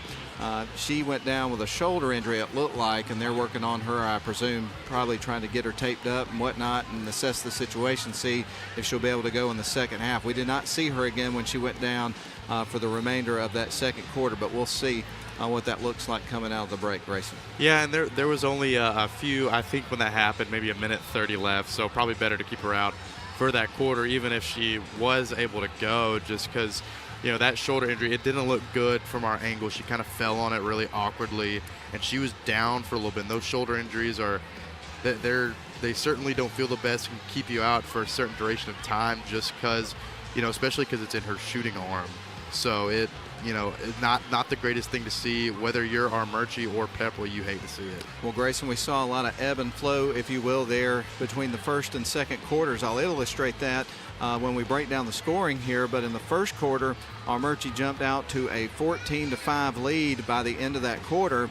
But then the Pepperell Lady Dragons, they answered back there in the second quarter. They would outscore Armuchee in that second frame by a score of 14-6, and a lot of the scoring came from the free throw line as well in that particular quarter, so that kind of evened things out. And now here we are at halftime with a 20-19 score, narrowly in favor of Armuchee. Here's how it would break down individually. We will start with the Pepperell Lady Dragons, who currently trail by 1. They would have 3 players that got in the scoring totals there in the first half. Kirsten Cordell, the junior, picked up 2 points there in the second quarter, and then you would have 7 points from Sarah Harris.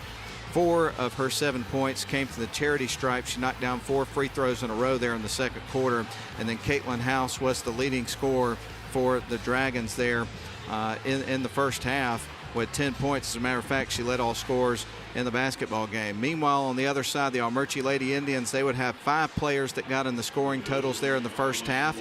2 points for Kelsey Art. You would have 3 points for Tori Vitello, and then the 3 leading scorers here for Armuchee in the first half. With 4 points, you had Aubrey McConkey. Peyton Puckett had 5. And then Josie Harris was the leading scorer there in the first half for Armuchee. She knocked down a couple of threes, and as far as three-point shots are concerned, Armuchee had 3 of them, but all of those three-pointers were made in the first quarter of the basketball game. Yeah, and Pepperell started to settle down a little bit in the 2-3, and Armuchee had a lot of good shots. They just weren't going in, but in that second quarter, Pepperell started to turn things up just a little bit. Not, as you said, no threes were made in that second quarter by Armuchee, and that's what they relied on a lot in that first quarter, because Pepperell's kind of sagging off in that 2-3 zone, and especially when they swung it over to the wing, they had a lot of open shots there. And just we'll see how it goes in the second half. Will Pepperell maybe switch things up or stick to what's been working? We'll see, and we'll see if Armuchee can start to make some more shots. They got outscored 14-6 in that quarter, so it'll be something to see as we go down the line of this game. Well, we need to take one more break and catch our breath. We've got a tight one here tonight, as we suspected we would. We've got 3 minutes until we start the second half, so we'll take a 2.5-minute break. But right now, we'll remind you that Armuchee's up at halftime 20-19. We're back for the start of the second half after that 2.5-minute break.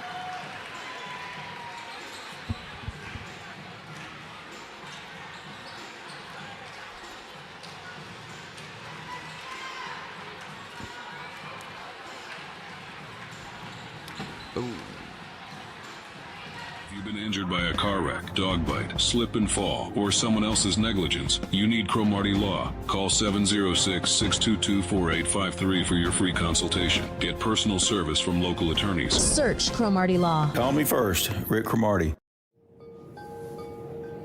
It's important for me to get up in the morning, have a knife in my pocket that's going to allow me to pack a trip, load a trailer, do everything I need to do to set up camp, and it's always going to be there for that kind of general utility purpose. Preparation is like the key to success, right?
hill as we get ready to start the second half. Armuchee on top of Pepperell narrowly, 20-19.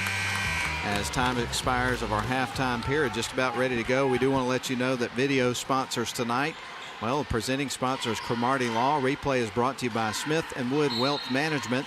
Also, you've got Mathis True Value Hardware along with us tonight. World's Finest Chocolate, Advent Health Redmond, and the Herb Shop on Broad. Pepperell going to start with the basketball. They're going to go to the top of the key. Now start to work towards the low block. Shot is up. It is missed. And one thing to note here, Grayson, is Caitlin House is on the floor. Yeah, and we said it during or right before halftime. You know, that shoulder injury didn't look good, just the way she fell down. But thankfully, she's back in the game, because not only is she really fun to watch and a great piece for this Pepperell team, it's just not an injury that you want to see, and certainly not wishing injuries upon anybody. So I'm certainly glad that she's back in the game. I think everybody is as well. Sarah Harris is at the free throw line, just shot and made 2 free throws. That's 6 in a row for her. The original starting 5 is in for both teams. We'll give those names in just a couple of moments, but Pepperell is back in the 2-3 zone here on defense. Here's McConkey, turns from the free throw line, shoots. That one goes off the side of the rim, and the rebound is going to go to Pepperell. So the Dragons now have their first lead. 21-20 is currently the score. 7:28 left to go in the third quarter. We're just underway with the second half. Between the circles with it is Millie Hopper. Drives towards the low block, tries to kick it out and get it to Harris, but the pass is picked off, and Armuchee comes back the other way. Hot pass underneath from Art to Vitello, and Vitello with the finish at the rim. Armuchee takes the lead back from Pepperell. 22-21 now the score. Here's Pepperell on the other end. They work it off towards the left wing side, go back up top. Hopper with the basketball, going to drive towards the low block, trying to back her way in, and we are going to have, I believe, a jump ball. Is that the call? They call it a jump ball. It'll be our Armuchee ball after that. All right, so Kelsey Arp is going to bounce it in, gets it to Harris. Harris right back to Arp, and she will bring it up the floor. Now approaches the timeline, crosses over, works right. Trying to work against this Pepperell zone. Now back to Arp, sends it left wing side. Vitello with the fake, now sends it back up top to Arp. Right wing side, Harris thought about pulling the trigger on an open 3, elected to go into the lane, and she gets fouled. And that was on the floor, so we're going to get ready for Arp to inbound the ball here for Armuchee with a 1-point lead with 6:30 left to go in the quarter. Here's Harris with a little floater. It is going to be missed and knocked out of bounds, touched by Caitlin House of Pepperell, so it stays on Armuchee's end of the floor. So Kelsey Arp surveys the floor here for the Lady Indians, is going to find Puckett up top, sends it now left to Harris. Now back to Arp, inside, crisp pass to McConkey. That one goes in and out, rim not kind. Rebound is going to go to Cordell and Pepperell. Across the timeline, nice spin move there by Smith as she starts the offense here for the Lady Dragons. A heave towards the bucket. She gets fouled and is going back to the stripe. And whenever, she's going down the sidelines, I saw this a lot in the second round against Model in the first round. I don't remember exactly who they played in that first round, but she will draw those fouls going down the sideline, and Hannah Smith will make you reach and she'll make you pay. And that first free throw rattles off the rim. She'll get some encouragement there from teammates House and also Cordell. And here's the second free throw. That one drops, so the encouragement was a big help. Yeah, and I guess whenever I mentioned Hannah Smith in that first game against Rome and Model, that's what I meant whenever she's going down the sideline. I don't know exactly how I forgot that it was Rome when they played, because Caitlin House dropped 38, and we talked about it a lot in the pregame. But McConkey underneath, puts it up. She makes the shot, and now Armuchee is back to a 2-point lead. We were tied at 22 before that shot. I failed to reference that. 5:40 left to go here in the third quarter. And now Pepperell working off towards the left wing side, now dribbling back up top. They're going to feed it over to Hopper. Hopper now to the right wing side. Going to get it in the hands of Harris, who drives in, puts it up, and she gets fouled again. So we're going to see Harris going back to the stripe. And, you know, Grayson, she has been red hot from the free throw line in the second and now into the third quarter. Yeah, and a lot of her points have come from the free throw line. So obviously something's working, getting inside against this aggressive Armuchee defense, trying to draw a lot of these fouls. First free throw on the way, and that one is right through. And that is going to be 7 in a row between the second and third periods of the basketball game. Made free throws for Sarah Harris. Let's see if she'll make it 8 in a row, and if she does, we're going to be back to a tie ball game. Second shot on the way. That's off the back of the rim, so the score remains in favor narrowly to the Armuchee Indians, 24-23. Here's Vitello trying to add to it, and she does.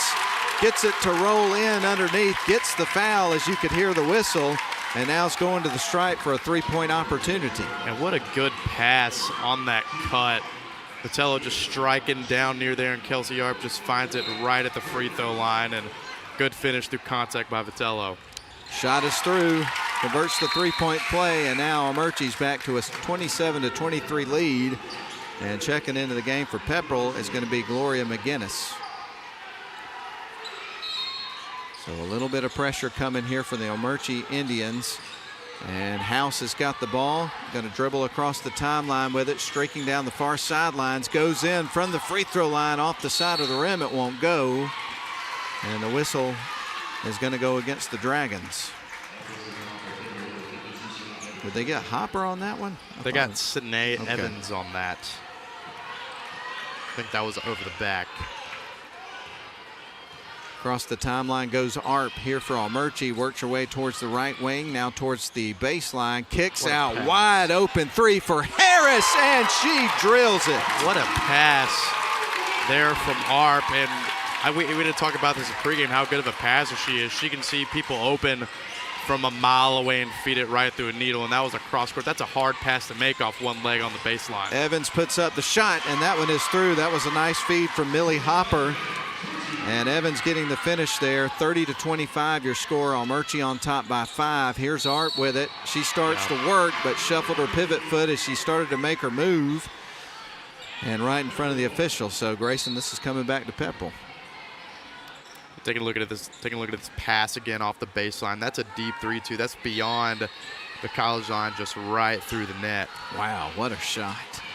And as you mentioned, great feed. Here comes Millie Hopper with a basketball for Pepperell. She starts to work inside, puts up the shot. That goes off the back of the iron.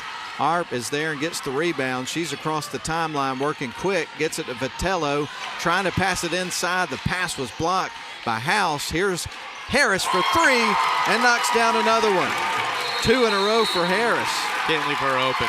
And a timeout's going to be called by Coach Clater and the Pepperell Lady Dragons. 33-25, the lead's back to 8 for Armuchee. 4:04 left to go third quarter.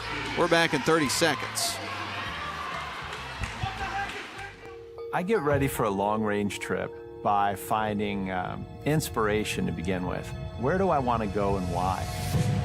You go away on a big trip and you come back ready to go again.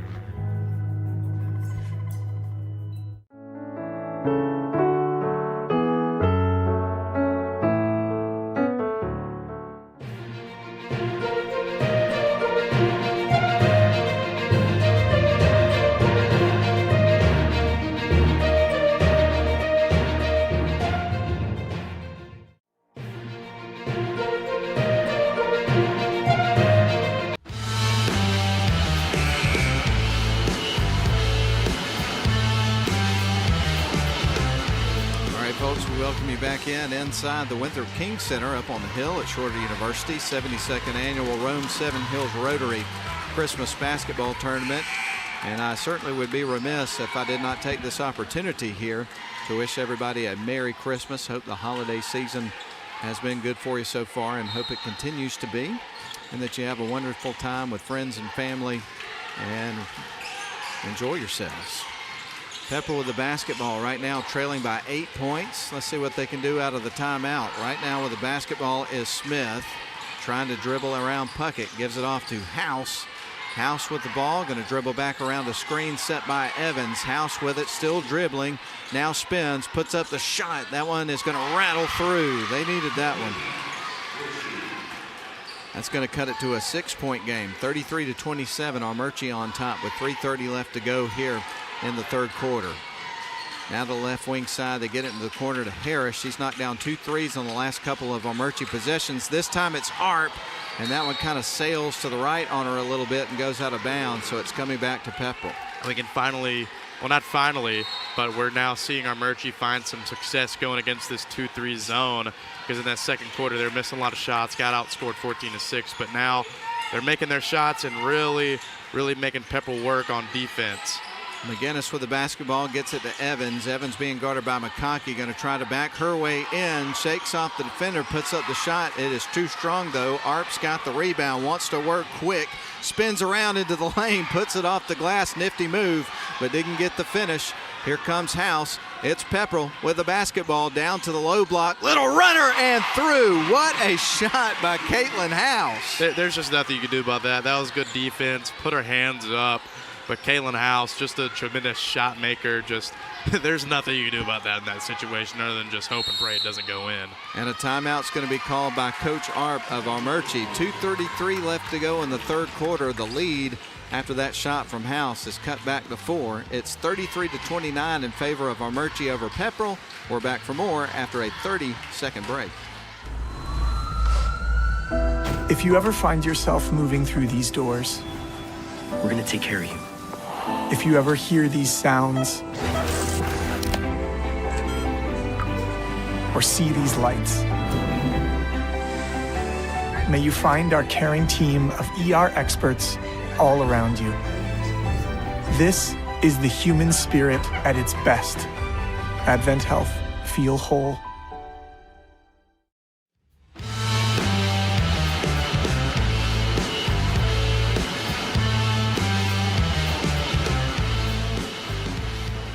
All right, folks, we're glad to have you with us tonight on the conclusion of the Christmas tournament. First up, obviously, we are in the midst of the gold ball round. On the girls' side of things, Armuchee is up by 4 points. This has been the battle that we expected it was going to be, a close game throughout, and right now it's a 4-point game, 33-29. Armuchee on top with 2:33 left to go here in the third frame of this championship game. So a gold ball is going to be hoisted in just a little bit. All right, Puckett takes the inbound pass. She dribbles between the circles, now works off towards the right wing side around a screen from Harris. Harris receives the ball, gives it out to Arp. Arp surveys the floor, now tries to cut back towards the right side, gives it to Puckett, inside to McConkey, back to Puckett, and through the net. That's a good feedback right there, because whenever the defense collapses, especially in that 2-3, you can swing it right back out in the paint for maybe an easy floater. That was just a good shot there for Puckett and a good feed. Hopper with the basketball is going to send it down to Evans. She'll back her way in, try to feed it back up top. Gets it over to Caitlin House. House dribbling with that left arm, and we've got a stoppage of play here. Right now, one of the officials is over at the officials table explaining something to the scoreboard operator that they will get sorted out and we will resume. And I assume it's some sort of a clock issue. I didn't see exactly what had happened, but right now she's calling over another one of the officials to try to get her to lend a helping hand and see if they can make sure that everything is on the up and up and correct as possible. So right now, still continuing that conversation over at the scorers table, trying to make sure that everything is set right. A lot of pointing and gesturing going on right now as they try to get this sorted out and figured out. And right now we're just watching to see what changes, if anything, in terms of the scoreboard. But right now, I think it was a shot clock issue. The shot clock went off really early, I felt like, in that possession. It only has 20 seconds on that shot clock. Not really sure what the issue is, but it sounds like there's, well, one's at 25 and one's at 20. Okay, yeah.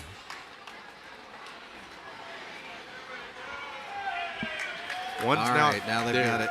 No, one's still at 25 and the other one's at 20. We heard a reaction from the crowd celebrating like we're about to resume play, and then nothing has changed, at least from what the two things we're looking at right now. And now we've got somebody else coming over to get involved in this. And, you know, this is one of those things that Obviously, it's some kind of a technology issue, so it's nobody's fault.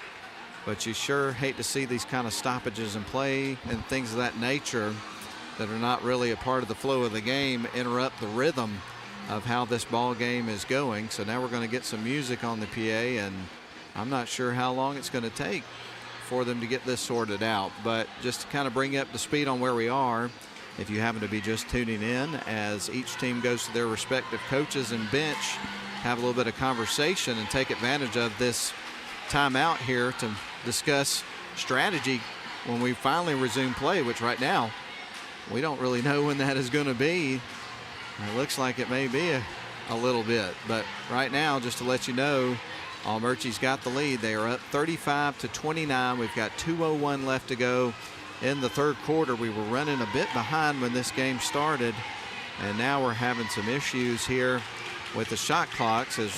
And something with the clock, or something with the score too. You look at the scoreboard on my right. This one says 35-29. The other one says 33-29. So I really have no clue what happened there. I don't either. I tell you what, I am tempted to take a break, because normally if you do that, then the problem will get solved very quickly.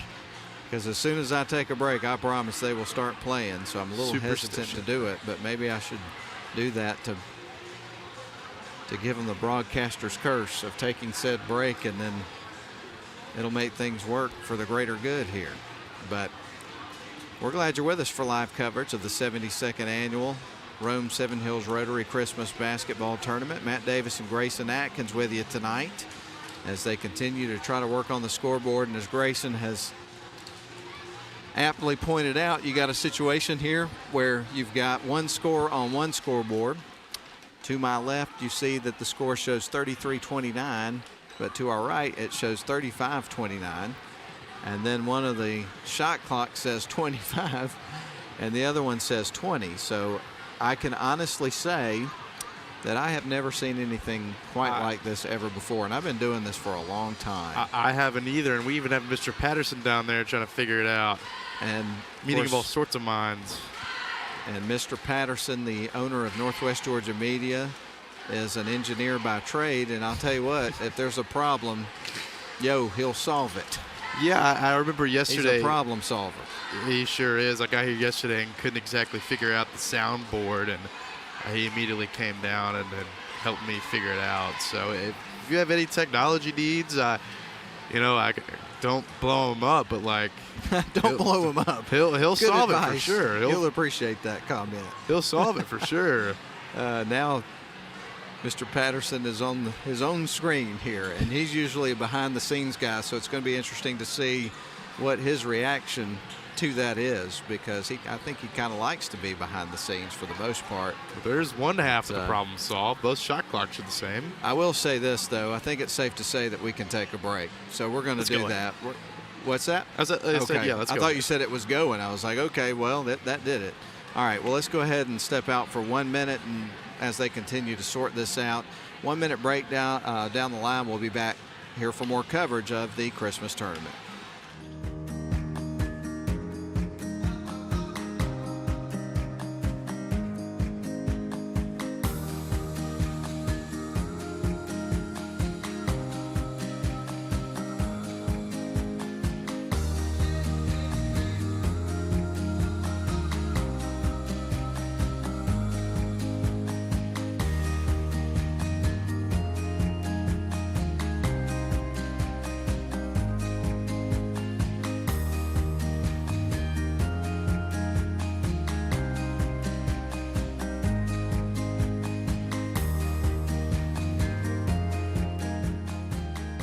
Serious car wrecks deserve serious action. Call Cromartie Law in Rome. They've collected tens of millions on behalf of their clients. When you have a serious injury, you want a serious law firm on your side. You want Rick working on your personal injury case. Search Cromartie Law. Call me first, Rick Cromartie.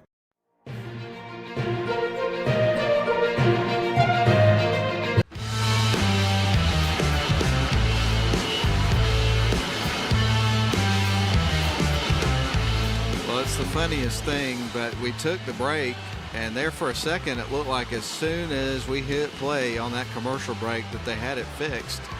But that turns out not to be the case. So as we welcome you back in here to the Winthrop King Center at Shorter University up on the hill, they are still tending to some issues regarding the clocks. And right now it looks like they've got the scoreboard issue sorted out, but they're still doing some work here on the shot clocks. And now one of them says 35 and the other one says 25. You know, before we took the break, one of them said 20 and the other one said 25. And I noticed that the athletics director here from Shorter is frantically on some phone calls trying to get some assistance here to try to get this sorted out. And you know, one of the things that's interesting to watch is obviously for the coaches of both teams, this is a very highly frustrating situation because it absolutely just takes things out of rhythm and that sort of thing. As far as the game is concerned, even though it's nobody's fault, you know this has got to be an extremely frustrating situation here for both teams as they are out on the floor ready to resume as soon as this situation is resolved. And we're all just in a kind of an awkward holding pattern until they can get it fixed and we can move forward and continue this championship game. So it's unfortunate for this to happen anytime, but particularly when you're in a high stakes environment, packed out crowd, you are at this point of a championship game and then you have a situation like this that takes place. And again, certainly not picking on anybody. It's nobody's fault that this is happening, but a very frustrating situation. I can only imagine what it's like for the folks that are having to deal with this thing head on to try to find a solution. So we will see what happens, but we are still, again, in quite a timeout here as they try to resolve whatever is going on with the scoreboards. And Grayson, it looks like we may be making some progress here. Yeah, looks like we're making some good progress here. Well, we'll let you know that once we conclude this game, we're going to have the boys championship, and tonight we're going to get the Model Blue Devils and the Darlington Tigers. That's going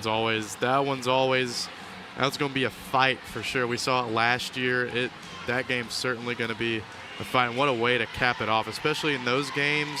It's always going to be packed. Oh, it is. And I know the last two meetings of those two teams were regular season games last year. I believe one of them was in the region tournament and one of them was in the regular season, but they were decided by 2 points. And both of those games were in favor of Model there. I know that Darlington won earlier in the season, last season, but thank goodness. You know, I know there's some new players, but some remain, so they've got a little revenge on their mind, I would presume. But right now we're playing basketball. Thank goodness. Under 2 minutes to go in the third quarter, we resume. Pepperell with the basketball. They're going to work it to the low block. Right now, Evans has got it for the Lady Dragons. She held the ball quite a while, got rid of it just in time. And here is House going to put it up from the free throw line. Karam's off the side of the rim. It'll be picked up on the rebound by Hopper. It stays with the Dragons. That one caught between the backboard and the rim, falls off. Hopper ends up with the ball again, trying to bounce it. She travels. Looks like she just didn't keep that pivot foot down. And so Armuchee with a 35-29 lead, and presumably the clock situation sorted out. We resume. And now Art with the basketball sends it to Harris. Now back up top. Fires it right wing side to Puckett. Inside to McConkey. Shakes off the defender and scores. What a move, Grayson. That was a good pass fake, especially because they've been catching them on that for the past few possessions. That little dump off right back to the cutter. Just a good fake pass there from McConkey and made Sine Evans pay for biting on that. Here is House off the glass, but that's going to be an offensive foul. It's coming back to Armuchee. The basket will not count. And the score is 37-29 in favor of the Indians with 1 minute and 1 second left on the clock in the third quarter. Evans is going to check out for Pepperell. Looks like House is going to check out too after that call foul. And so the Indians bring it up the floor. Art sending some signals to her teammates. Pepperell still in their zone. Puckett sends the ball inside to McConkey. They found something underneath. McConkey knocks down her second bucket in as many possessions. Just a good drop step there by McConkey. And now Pepperell on the left wing. Hopper trying to spin her way towards the low block. Sends it back out to left wing side, and Smith travels as she receives the pass.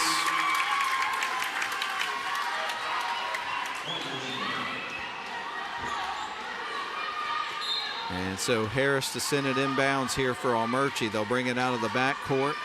Hand signals there from Arp. She crosses the timeline, goes across the shorter Hawk head at mid-floor. Puckett sends it right wing side to McConkey. That one's going in the backcourt, touched by Vitello, and it's coming back to the Dragons.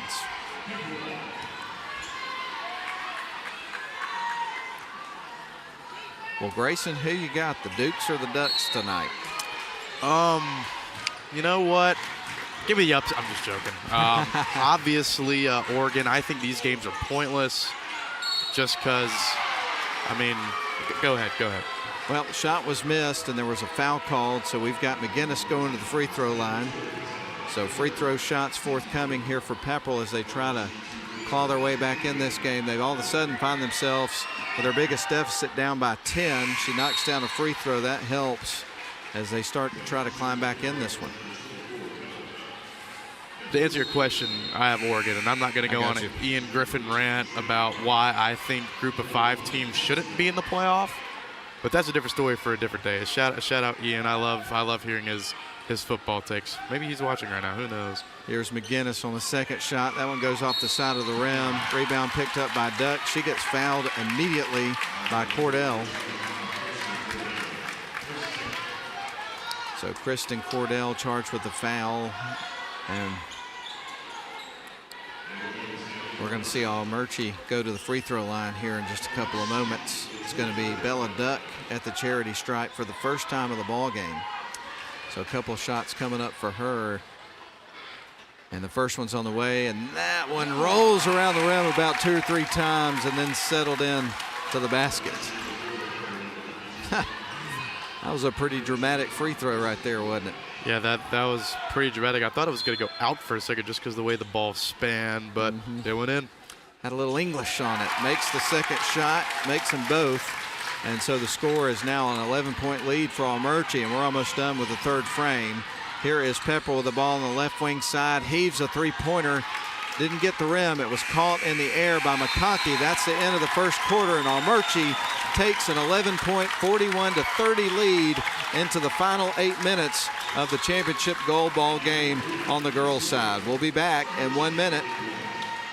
We would like to thank the following sponsors for making tonight's broadcast possible. Our presenting sponsor, Cromartie Law. Instant Replay is brought to you by Smith & Woods Wealth Management. We also thank Mathis True Value Hardware, Advent Health Redmond, World's Finest Chocolate, and the Herb Shop on Broad. Please support the businesses that support us.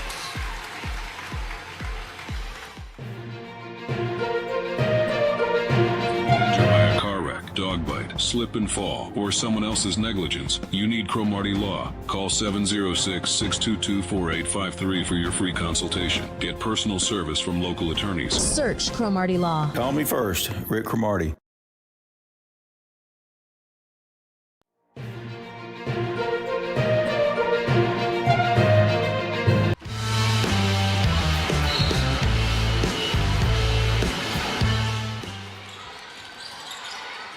And we are quickly back underway. Shot is missed. Rebound is going to go to Armuchee after Pepperell had a one-and-done possession. Here's Arp into the paint. Euro step, misses the shot.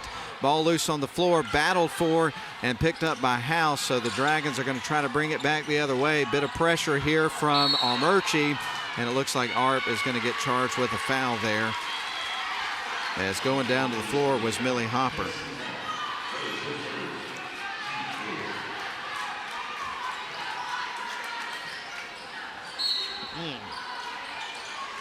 Interesting. And so the Dragons bring it up the floor. Across the timeline is Hopper with the basketball. Going to leave it off for Hannah Smith. Smith now on to Harris.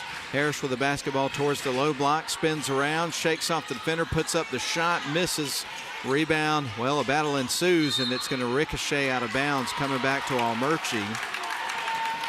I thought that screen was a bang play. It looked like Arp ran into her as soon as that screen was set, but doesn't really matter now. Armuchee has the ball.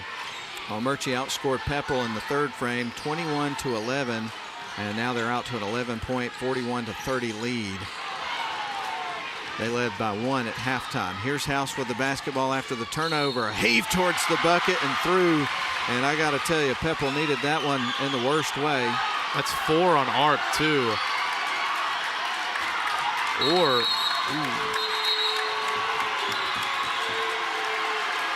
Oh, they called it on House. Oh, my goodness. So scratch off the points. That one's on House. And the Armuchee fans rejoice. And then the folks on the Pepperell end of things are protesting right now. This is one fired up crowd. It's like they called a warning or they called a technical foul on Clater right there, I believe.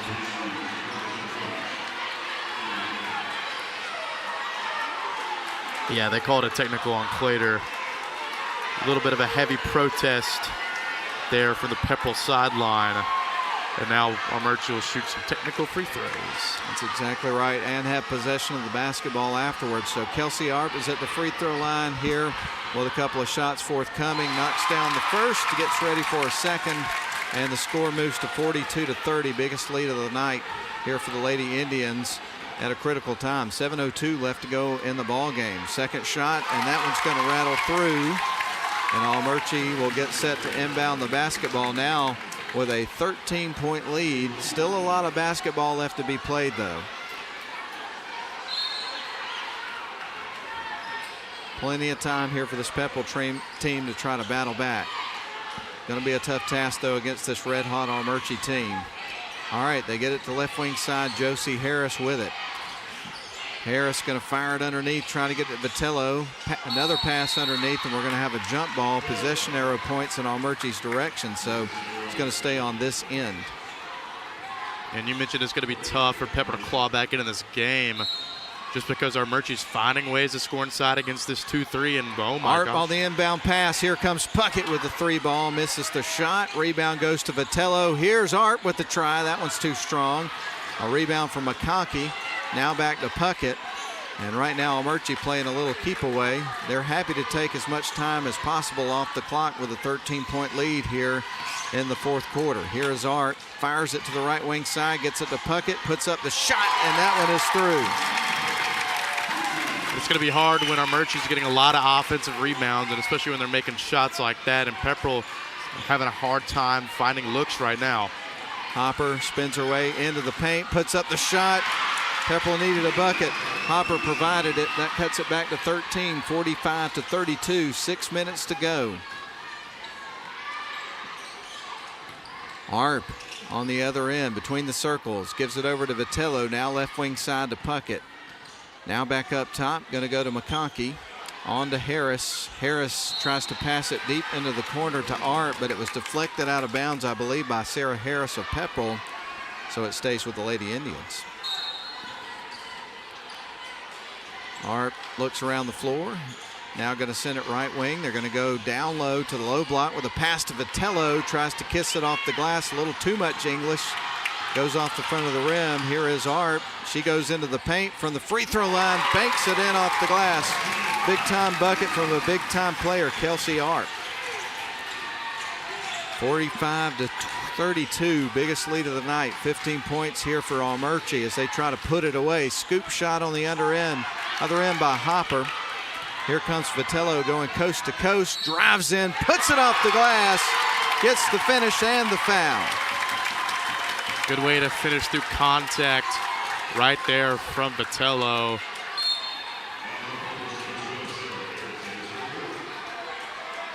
And the lead continues to grow here for Armuchee as Vitello goes to the free throw line here with an opportunity for a 3-point play. Especially with House in the game, it's still going to be hard to overcome this deficit just because Pepperell's not finding good looks. A lot of their looks are contested, and even when they go in, Armuchee's responding right back with a bucket of their own. Vitello converts the 3-point play after making the free throw, and now the lead has grown to 18 points. This is a big hill to climb for the Pepperell Lady Dragons if they want to hoist their first gold ball in history of the program. 3 ball is missed by House, and a foul is charged after the ensuing rebound against Pepperell. And you can feel the frustration setting in for this Lady Dragons team. And that's 5 on her, too. That's a big loss. Huge loss, as fouling out of the game is going to be Sarah Harris. She will check out of the tournament for the last time this season. But she is a junior, so she'll get another crack at it coming up next year. Arp across the timeline for the Lady Indians is going to send it to the near side. Now over to Aubrey McConkey. She goes up top to Vitello. Here's Arp, wide open 3. That goes off the back of the rim, but the rebound's tracked down by Harris. Crisp pass inside to McConkey, out to Harris. Backing up is Arp. Looks like Coach Arp right now wants her team to get the shot clock down as low as possible with each possession to see if they can eat some clock here. But the ball is stolen away from Pepperell. They come back the other way, trying to get it in transition. Shot is up, hangs on the rim, and in. What a shot. Oh my goodness, a circus shot right there by Hannah Smith. You want to talk about the dramatics of the ball hanging on the rim and then going in, and plus she got fouled, so she goes to the free throw line. Shot on the way. That one is going to rattle off the side of the rim. Rebound's going to be taken by Armuchee. Harris with the ball, sends it right wing side to McConkey. Harris now on to Arp. Left wing side, Vitello with the basketball. 4:10 left to go here in the contest. Armuchee in control. Harris with it, now to Arp. Drives baseline, fires it back up top. Great ball movement. Vitello with the 3 ball off the side of the rim. And House is there for the rebound. 50-34, Armuchee leads it by 16. Here's House, goes in all alone. That one rolls off the rim. Rebound goes to Arp. She motors quickly across the timeline. Bounce pass underneath to McConkey from Arp. McConkey scores again. 52-34, 3:30 left to go. Shot on the way and through. Caitlin House knocks down the tray. Now she's got 17 points in this contest, and we're going to have a timeout. Armuchee 52, Pepperell 37, 3 minutes and 32 seconds away from our first goal ball, and we'll be back in 30 seconds. If you ever find yourself moving through these doors, we're going to take care of you. If you ever hear these sounds or see these lights, may you find our caring team of ER experts all around you. This is the human spirit at its best. Advent Health. Feel whole.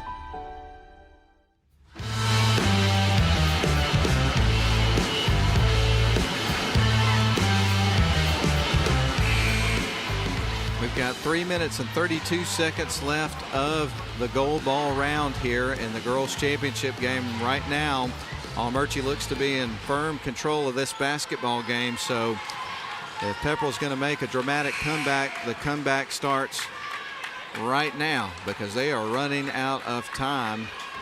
The scoreboard and the clock certainly not in their favor. Armuchee has the ball as well. They get ready to inbound the basketball here. Armuchee will inbound to Michelle Arp, or not Michelle, her daughter, Kelsey Arp. Ball stolen away. House goes in, gets fouled. So this is a good part of the recipe if you're wanting to come back here for Pepperell. Getting to the free throw line, they have to get some points with the clock stopped. And now that is 4, I believe, on Kelsey Arp. 17 points for Caitlin House. She's at the free throw line getting ready for a couple of shots from the charity stripe. That one's off the front of the rim.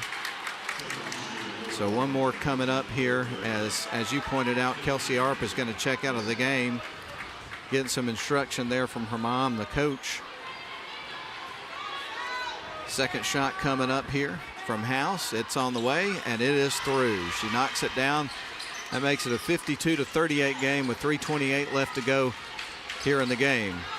Indians on the other side. Harris with it. Going to bounce it out to, or actually that was Puckett bouncing it to Harris. Harris will work around one of the Pepperell defenders, leaves it off for Vitello. She'll back up, try to hold the ball for a couple of moments.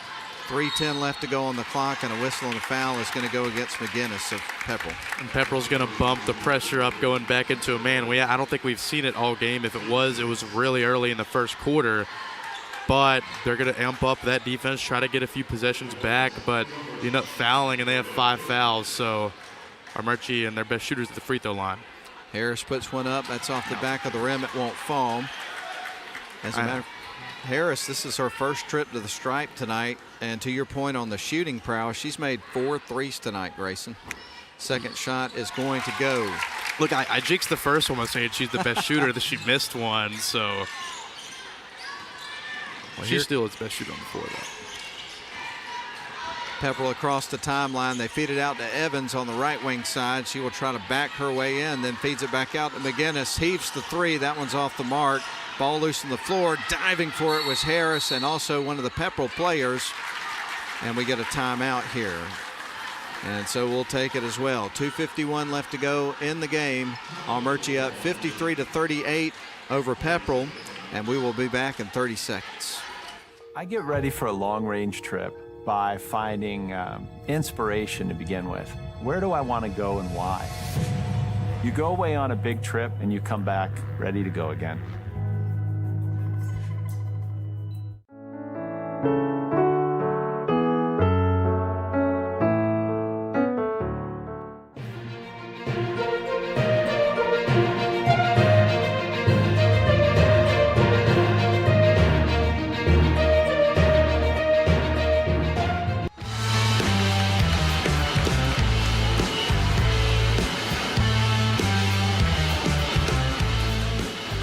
Armuchee with a 53-38 lead here with 2:51 left to go in the final quarter of the gold ball championship game here. Armuchee up over Pepperell. Arp going to give it off to Harris. And Arp will send their offense in motion, works towards the right wing side, going to drive towards the low block, puts it up off the glass, hangs on the rim, and then falls in. Arp with another bucket. House across the timeline for Pepperell, fires the long-range three. That one's left short, caught a little bit of net and then sailed out of bounds, so it comes back to Armuchee.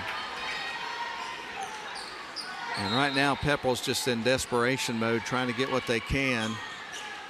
But time is running out. Oh, errant pass is going to sail out of bounds to the Pepperell bench, so the ball's going to stay with Pepperell. Just a little miscommunication. A lot of times in those press breaks, you'll have somebody to pass the ball over there to, but just nobody there.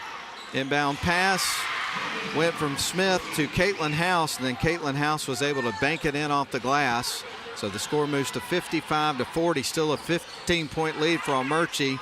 Kelsey Arp went coast to coast, tried the layup, missed the shot, but Vitello has the rebound for Armuchee, and the Indians retain possession after the missed shot. Here is Arp with the basketball.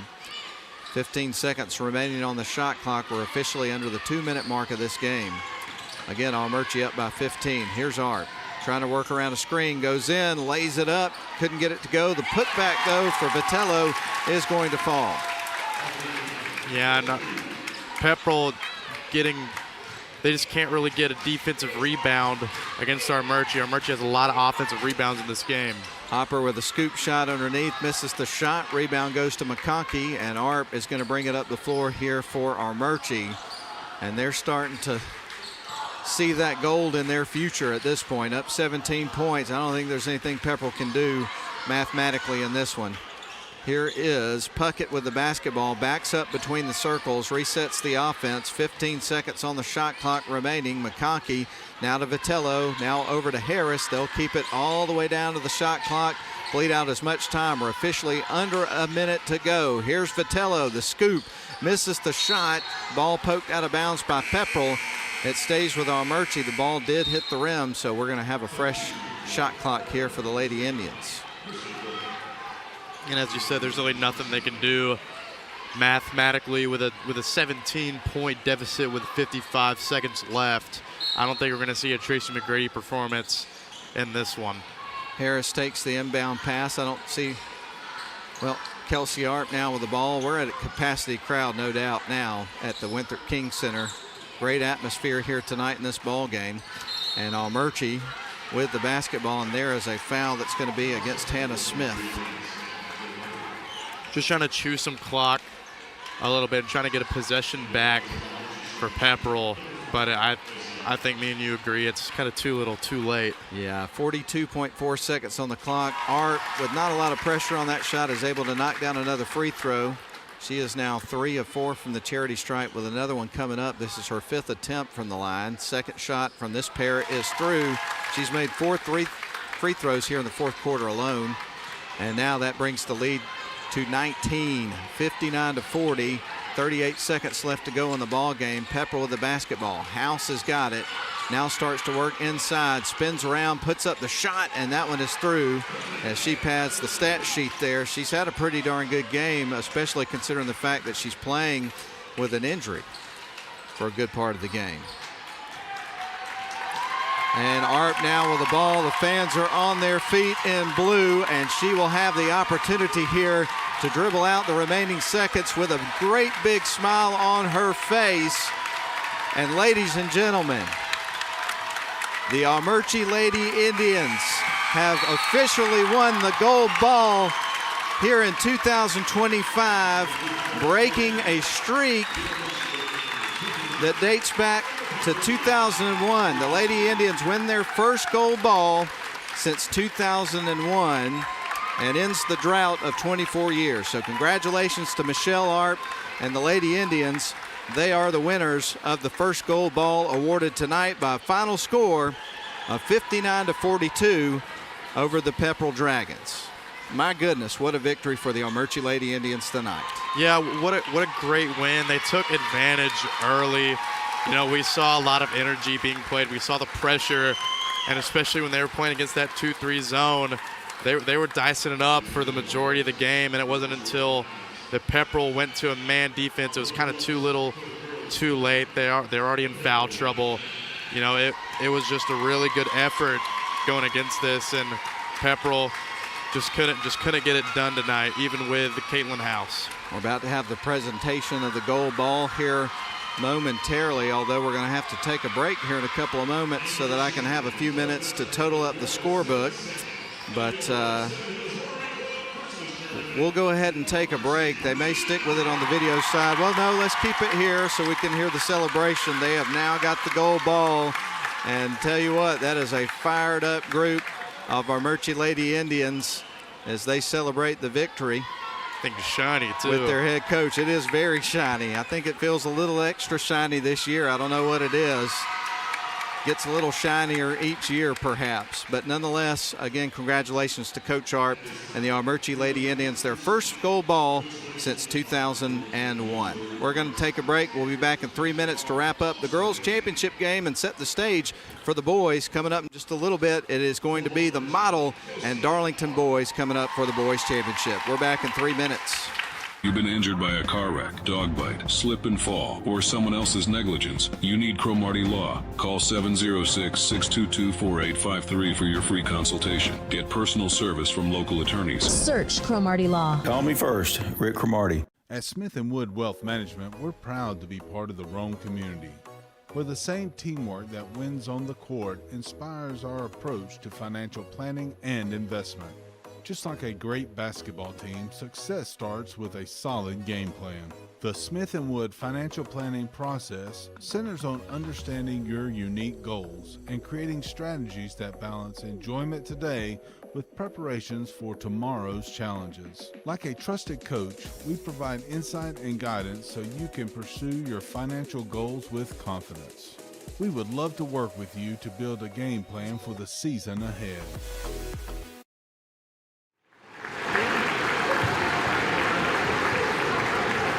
Also from Anaya Breeder.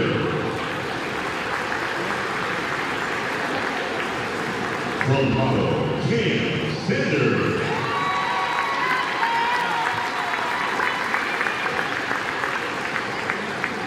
Also from Model, Sasha Good.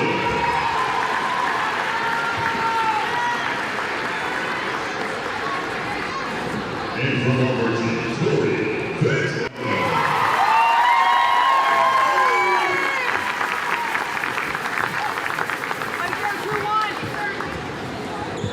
This time we'd like to present the MVP for the 76th Rome 70s Rotary Club Christmas Basketball Tournament. Your tournament MVP from Armuchee High School, Tori.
Well, congratulations are in order once again for the Armuchee Lady Indians, and Coach Michelle Arp just picked up the victory here in the championship game by a final score of 59-42 over Pepperell, and they win the gold ball this year, their first one since 2001. And we will mention to you, we didn't have the opportunity to write down all the players that made all tournament team, but we did catch who the MVP was, and one that was in the game that we just saw.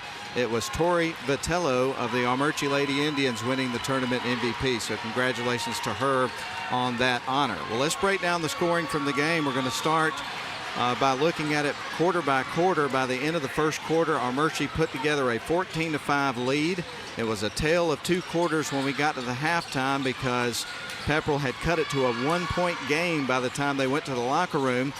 20-19 was the score, but when we got into the third quarter, well, that certainly favored Armuchee. They outscored Pepperell there in that third quarter 21-11, and they never looked back.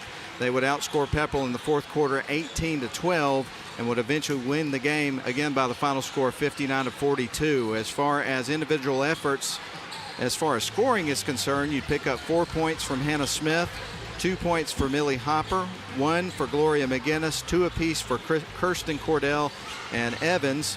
And then the two leading scorers for Pepperell tonight had a couple of players in double digits. One was Sarah Harris with 10 points, and 7 of her 10 points were from the charity stripe. And Caitlin House would pick up 22 points, would actually be the leading scorer in the game. Meanwhile, for the Armuchee Lady Indians, who were victorious, Grayson, they would have 4 players that got in double digits tonight, and one player that was a notch short of that. So you would pick up 2 points from Bella Duck, 9 points from Peyton Puckett. You would have 10 points for Kelsey Arp, 12 points for Aubrey McConkey. Tori Vitello would have 13 points, and then also Josie Harris would have 13 points. And Josie, we also mentioned earlier, knocked down 4 threes between the first and the third quarters of the basketball game. So just a great effort by both teams, but Armuchee would not be denied tonight, and they pick up the gold ball victory this evening. Yeah, just a great win for them, and certainly some momentum as once this Christmas tournament ends, you know, teams are going to start region play. So this is just a great way to get warmed up, because Armuchee, they're certainly going to be a contender in that region. And of course we see Pepperell, they're of course going to be a contender in their region as well, which is in Model's region, and it's deep in that region. You have Temple, Model, Heard County. This tournament is just a good way to maybe play some non-region opponents and get to see where your team's really made of. We got to see what both teams are really made of here during this tournament. Well, that's going to put a wrap on our broadcast of the girls' gold ball game here, the championship game. And with that, Armuchee moves their season record to 8-4 on the season. Pepperell falls to 11-2.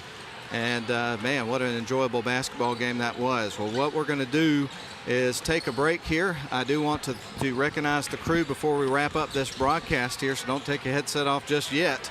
But of course, as far as the video is concerned, Afton, well, I got to pull it back up because we had some changes for tonight. I was about to read the wrong list, so I apologize for that. Want to make sure that everybody gets their proper due. But nonetheless, for tonight, you had midcourt cameras, Afton Taylor and Bennett Abernathy. Sideline cameras, Clay Hardiker and Miracle Lilly.